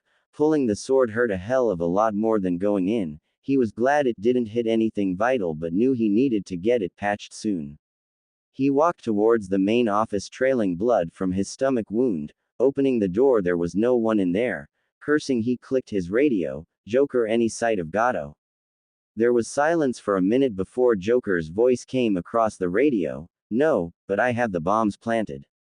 Gato isn't here. He must be at the camp. I'm going to finish taking the files, then meet me at the rally point, Naruto said as he clicked the radio off as he walked towards the desk before rummaging through the drawers. Naruto had grabbed the files on the slave ring Gato had going on. He was about to head to the safe to bust it open when a little slip of paper caught his eye. Opening it, his eyes widened before he let out a laugh, saying, "What a little retard." He left a note about his combination. Grinning, he went to the safe. Putting the sequence in, he clicked it open. Still, he couldn't believe his luck. He, however, was surprised to see what was in the safe. A couple of scrolls sat in there when he looked at them, though. Apparently, Gato thought keeping all his money in scrolls was easier than a bank. Shaking his head, he turned to the door. He saw 3 guards standing there. Hi, Naruto asked awkwardly, seeing his only escape through the window. He took off towards it as the guards drew their swords. He tossed a grenade behind him as he jumped through the window. Flipping, he landed on his feet, gasping in pain by his wound. He looked up to see the guards looking at him as he waved bye to them before the grenade detonated, launching them from room where their broken bodies landed on the ground around Naruto. Naruto took off in a slight jog towards Tazuna's house, followed by Wolf Team and Joker, as the mansion erupted into a giant fireball, lighting up the dark sky. Tsunami sat at the kitchen table thinking of what would happen tomorrow. Either the teen would succeed or fail. She shivered at the thought of him failing, but knew the boy would kill Gato. She stood before moving to sit on the porch to await the teen's return. She was surprised, however, to see her father already outside looking at the stars. He turned towards her when she stepped through the door. "Why are you still up, father?" she asked, taking a seat next to the old man. Tazuna took a swig from his container, much to the annoyance of his daughter. He said, "Waiting for the brat to return. I hope he makes it back alive and with Gato's head." He saw his daughter nod in understanding. The door creaked open again to admit Scar to the group. He looked serious as he stood there waiting to speak. Tazuna stood as he said to Scar, "Have any news, Scar?" Scar was silent as he pointed in the direction of Gato's mansion. They both turned following the way he was pointing. They waited for several seconds before Tazuna started to get annoyed, seeing nothing. He was about to turn back to the teen when they saw a fireball erupt in the distance, easily clearing the trees and could probably be seen from the fire country. They heard Scar sigh, letting out a soft, "Joker must have used too much explosives." With a sigh, he turned to Tazuna and asked, "Is it alright if we commandeer your table for a while?" Tazuna could barely take his eyes off the sight of the fireball. It was a sign of change coming, he could tell. Turning to the medic, he asked, "Why do you need our table?" Scar took a seat, saying, "Someone was injured. The wound will need to be dealt with when he returns, but I need a flat surface where I can lay him down." He nodded to Tsunami. "I don't think she would like to try and get blood stains out of the sheets." Tsunami let out a gasp as she covered her mouth. She said weakly, "Yes, of course you can." "Who was injured?" Scar was about to answer when 3 people ran through the trees. 2 were helping the 4th walk towards them. When they entered the porch light, they gasped, seeing it was Naruto. They quickly opened the doors, letting Joker and another teen help Naruto through, being followed by another teen following them in. Naruto was already laying on the table with his armor and upper clothes taken off. Scar ran his glowing green palm over Naruto's wound. Shaking his head, he turned to Naruto. "You're lucky. The only damage is a severed large intestine. Shouldn't be too hard to fix, but might take it easy." Joker couldn't resist saying from where he was standing, "Good thing you took that shit before we left, boss." He, however, was whacked up the side of the head from one Tsunami. She turned back to Naruto as he grit his teeth in pain, feeling the wound start to stitch together thanks to Scar. "What happened?"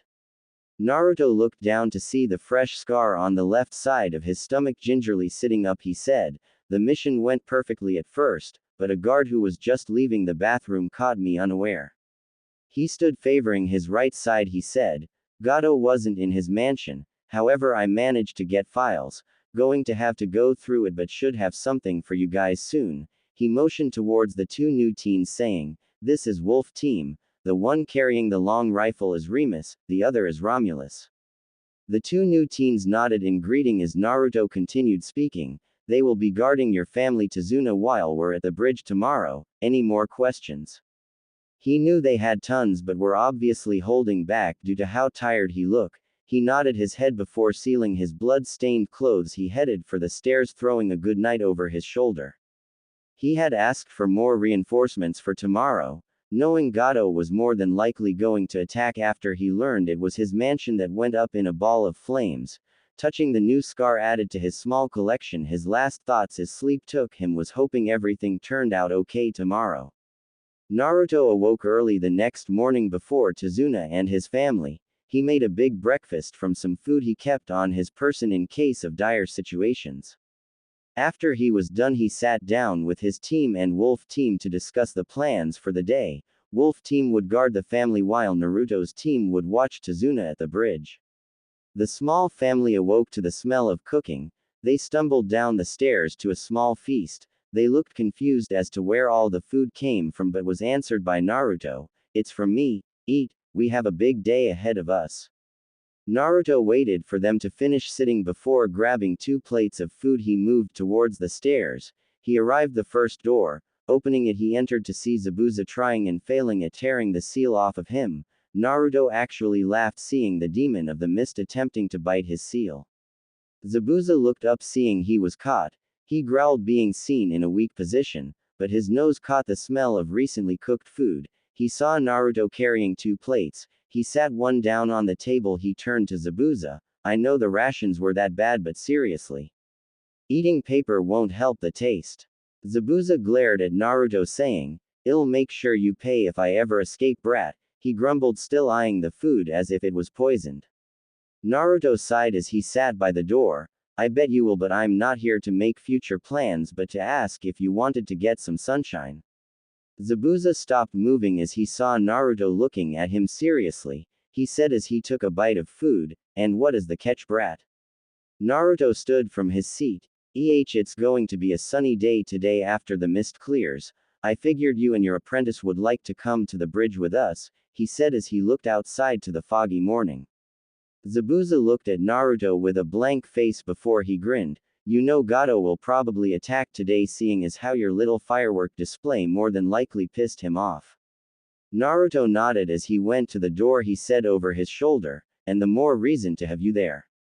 Naruto shut the door to a curious Zabuza. He nodded to Romulus as he opened the door to Haku's room. He was surprised to see her still in bed with a scarlet face. Raising an eyebrow, he laid the plate on the end table. He said, Did I interrupt something? Haku shook her head furiously, not believing Naruto almost walking in on her, relieving some frustration. She had finished the book last night and ran out of things to amuse her. However, some real food was a welcoming change. She took the plate timidly as Naruto spoke. You and Zabuza will be going with us to the bridge today, so after you're finished eating, get ready for some traveling, okay?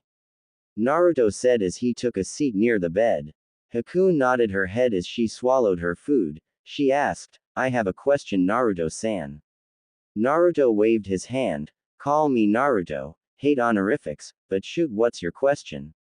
Haku looked shyly at Naruto saying, Are you recruiting people, Naruto? Naruto eyes widened at his. He looked at her seriously. And where did you get that idea, Haku-chan? Haku blushed at the suffix but said, I found the copy of the contract in the back of the book. It said you would recruit at your discretion. Naruto scratched the back of his head. He had forgotten he put that in there for the use of showing the contract if any incident came up. He sighed as he said, I'm sorry Haku-san, but I won't take people who have ninja status. Haku let her head fall in sadness. However, when Naruto spoke again made her snap her head up, putting a creak in her neck. But seeing as how you were never officially a ninja, we can discuss it when we return to Konoha, okay?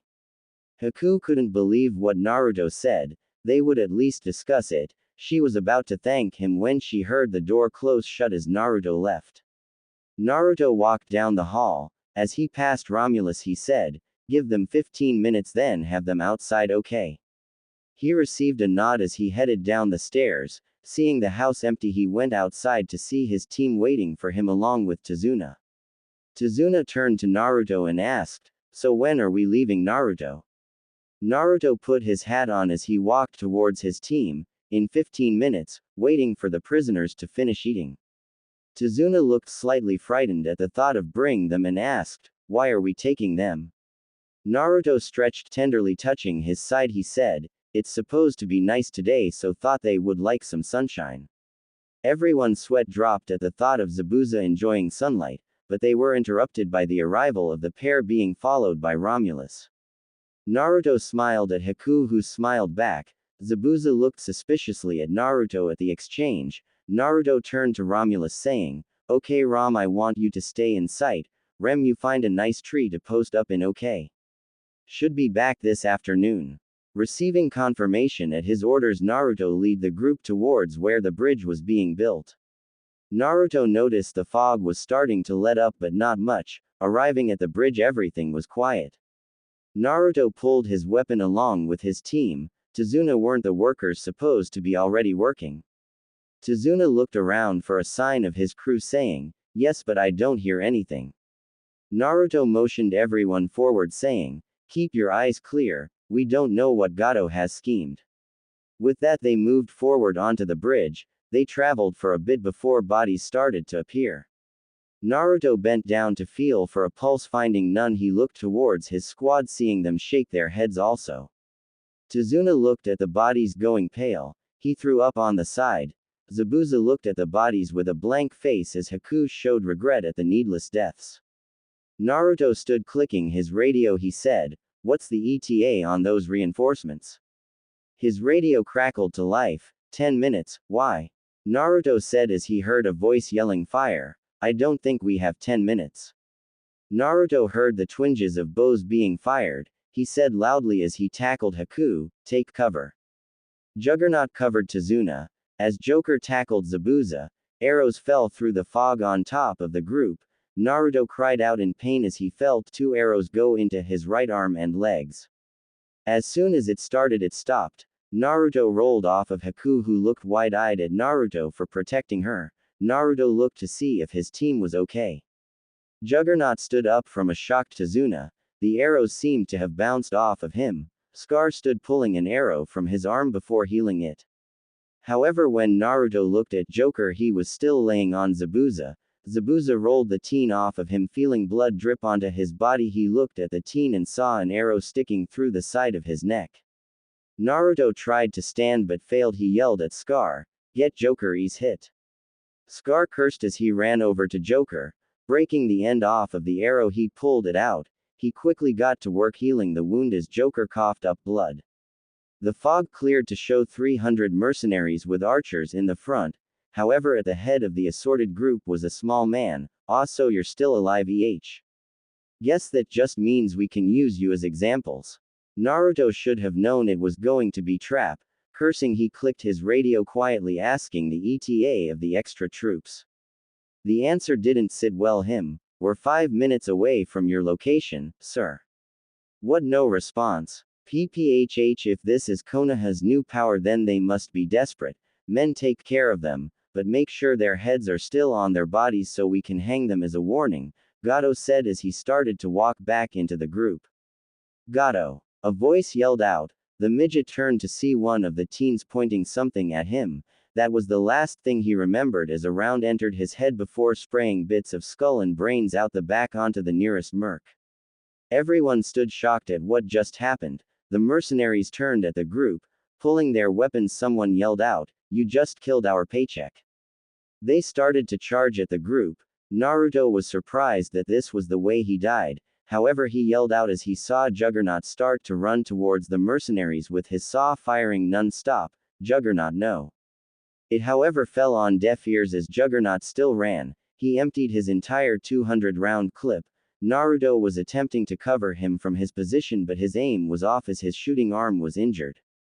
Juggernaut managed to take out 75 mercs, but he ran head first into the charging mercs, swinging his gun as a club. Naruto was forced to start shooting the mercs who were trying to make it to his group. He however never lost sight of Juggernaut as he cracked open a merc's skull with the end of his gun. However, everything stopped as a sword pierced Juggernaut's back, going through his armor, exiting out his chest. Naruto could only watch in shock as more weapons pierced Juggernaut, forced himself to stand as Juggernaut slowly fell to the ground, blood pouring from his wounds. Before Naruto could take 2 steps, however, the sounds of chopping blades grew louder until a Blackhawk appeared on the right side of the bridge. N043 pulled back the firing hammer on the minigun. He saw all the mercenaries looking at the chopper with wide eyes, and he smiled grimly, knowing this was the last thing they were going to see. VEERSSSSHHH. Naruto's face was blank as he watched the thugs get mowed down as rounds ripped through their bodies. Scar managed to seal the wound on Joker. He knew that what Juggernaut did had saved them. He let a tear fall at the first fallen ranger. Zabuza watched the destruction of the small army in front of him. This was Konoha's new allies. He was actually afraid for his life for the first time in a long time. Haku was openly crying seeing all the death. It was pointless, all for a few bucks. She thought fiercely as she saw the emotionless face on Naruto. Tazuna hurled again seeing the carnage. If this was the Rangers, he will wholeheartedly agree for them to put a base in their country. After the last thug was killed, Naruto started to limp towards where Juggernaut had fallen. He was halfway there before Scar started to run towards him. The Blackhawk started to circle as another one appeared also as a Chinook hovered at the end of the bridge allowing 15 clones to jump out scanning the area of targets. Naruto finally reached the area where Juggernaut fell. He was surprised to see Juggernaut still lying there, and he quickly rushed to him knowing he was still alive. He kneeled next to the bleeding form of Juggernaut. He turned to Scar yelling, "He's still alive." Scar landed next to them and quickly got to work trying to heal the wounds. He was stopped however when a hand gripped his. He followed it to see Juggernaut was the one who stopped him. "Stop it, it's pointless." Naruto pulled down the mask saying, "No it's not, you can make it through this." Juggernaut coughed up some blood. "I already know I'm dying boss, they messed me up pretty good." Naruto let a tear fall as he said, "Then why did you do it?" Juggernaut smiled. "I did it cough so you guys would survive. Just promise me boss not to port me back, I want to fly home." Naruto gripped his hand. He saw the troops start to seal the bodies for later disposal. He said, "I promise." He took out a piece of paper before applying it to Juggernaut's chest. Juggernaut muttered a soft thank you as his grip softened before falling limply from Naruto's hand. Naruto wiped his bloody hand on his thigh as he stood. He walked back towards the group with Scar who was attempting to try and get him to hold still so he could heal him. Naruto said as he reached Tazuna, "Scar you can heal me on the way back. Now Tazuna the mission is complete. Gato is dead, 15 troops will stay here until the bridge is complete." Naruto pulled out 2 scrolls handing them to the shocked man. "That is Gato's money and the shipping deeds. I would stay longer but I have to take the prisoners back to Konoha and prepare a funeral." Tazuna looked shakily at the scrolls. He said softly, "I can't thank you enough Naruto, you have already done enough. I'll be sure to visit to pay my respects to Juggernaut-san." Naruto nodded as he clicked his radio, "Bring that Chinook around, we got prisoners to transport in a body." He got the affirmative as the Chinook hovered off the side of the bridge allowing it to open its hold to the group. Naruto helped Zabuza and Haku onto the chopper before turning to see Scar and the now awoken Joker carrying the body of Juggernaut. They softly laid him down before taking seats opposite of the prisoners. Naruto waved a goodbye to Tazuna as he hopped onto the chopper as it took off back to Konoha. He sat down allowing Scar to finally start to treat his wounds. Zabuza's voice broke through the silence. "Well I guess you can add saving a country to your forte. Think I could ask you to help me with Mist?" Naruto cracked open an eye and said, "But at what cost?" He looked down at the body covered by a sheet. Shaking his head he said, "And why would I? The civil war has ended and a new Mizukage has been sworn into office." Zabuza and Haku couldn't believe what they heard. Looking at each other they grinned. Looking out the window they watched the passing trees going silent again. Naruto sighed as he knew that he would be needing to inform Sarutobi upon returning. He shut his eyes to get a small nap. The last thing on his mind before sleep took him was Juggernaut's words. He felt a hand shake him awake. Opening his bloodshot eyes he saw it was Scar. "Time to get up boss." Naruto rubbed his eyes as he sat forward. Haku and Zabuza were still sitting in the same position except Haku had fallen asleep with her head resting on Zabuza. Looking out the window he saw it was still trees under them turning a questioning gaze to Scar who said, 5 minutes out, thought you would like to be ready." Naruto stood stretching he said, "Thanks Scar. Once the chopper drops me off I want you to get Zabuza and Haku into the new cells, have Juggernaut prepped for burial." He whispered the last part hoarsely. "Understood sir. And if it is any consolation Juggernaut died a ranger's death," Scar said seriously as he turned back to Joker to let him know what to do. Hiruzen was sitting at his desk staring at a piece of paperwork thinking. He was stupid for sending Naruto on a mission, but it was his own choice. Standing, he turned to his window, seeing the fast approaching Chinook. The last report he gotten from one of his new assistants was that Naruto requested additional troops last night. That was the last report that had the old Hokage fearing for Naruto's life. He looked down at the message he received from the daimyo. He had asked if Naruto would be able to deliver this year's Chunin's exams to the 5 great nations. This move was bold, more showing off than anything, but could have benefits. His answer really depended if Naruto returned at all, and if he would agree to it.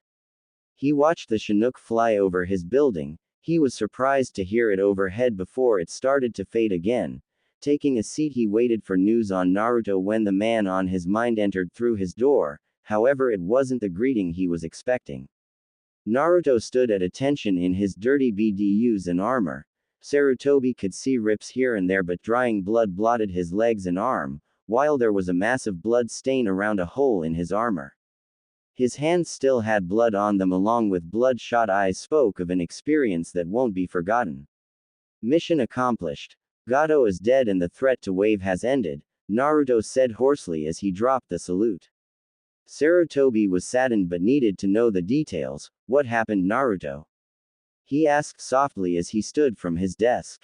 Naruto slacked his shoulders and started from the beginning. After leaving the village, we kept en route until we hit a bump in the road. Sarutobi stopped him there as he asked curiously, "What bump?" Naruto let out a laugh while shaking his head. He said, "The demon brothers decided to lie in wait for Tazuna. They however didn't understand how much a Humvee weighs, so it was more of a large bump." Hiruzen shook his head and let out a small chuckle, waving for Naruto to continue. Afterwards we made it to the meeting place of Tazuna contact, but after waiting an hour we decided to cross by ourselves. When we crossed we continued as planned but ran into Momochi Zabuza and his apprentice Haku. Sarutobi froze as he heard that. Looking at Naruto, he looked at his wounds. Naruto saw where he was looking. He said, "These weren't caused by him. He underestimated us and was captured along with his apprentice. They are currently on their way to the base's cells until I can return Zabuza to Mist." Sarutobi couldn't believe what he just heard. He managed to not only survive a run-in with the demon of the mist, but to capture him was a feat unto itself. "I'll send word to Mist to be awaiting a prisoner. It may tie to something we will discuss later." Naruto nodded at the answer as he continued. Afterwards we reached Tazuna's house. We waited until night had fallen. Once it did, me and Joker infiltrated Gato's mansion to kill him, but he was apparently greeting the new soldiers, so was away. But we managed to get documents on his illegal dealings along with his money. I kept a third for payment of AA class mission and some to put towards more supplies for the Rangers. He handed the Hokage a couple scrolls, that is the money, files, and the bodies of the brothers. Sarutobi placed them on the desk to read at a later time. He turned back to Naruto. He said, "Excellent work on that. I'll make sure everything is squared and the bounty paid to the Rangers." Naruto nodded, but his face grew blank, freaking Sarutobi out as he spoke. The next morning Gato attacked the bridge, killing the workers. We were lured into a trap, letting him flank us with archers. Me and my team, save for Juggernaut, suffered wounds. Gato finally made an appearance. "I put a ing bullet between the little pig's head," Naruto said viciously. Hiruzen knew something was wrong. "Naruto, what happened to cause such an outburst?" Naruto let out a ragged breath. Reinforcements were still 5 minutes away. So Juggernaut sacrificed himself to try and save us sometime, and he succeeded. Naruto let a small tear fall as he stood rigid, as Sarutobi was looking out the window. Sarutobi sighed. He turned to Naruto. "What happened to the body?" Naruto looked confused for a second but understood the Hokage was wondering, seeing as how the Rangers were originally Kage Bushins. "It didn't disappear. I plan on burying him later today." Sarutobi nodded his head in understanding. "Take a week off also, but before I let you go, the daimyo sent me a request." Naruto looked confused as the old man held up a gold-plated scroll. "He has asked if you would be willing to deliver this year's Chunin's exams invitations."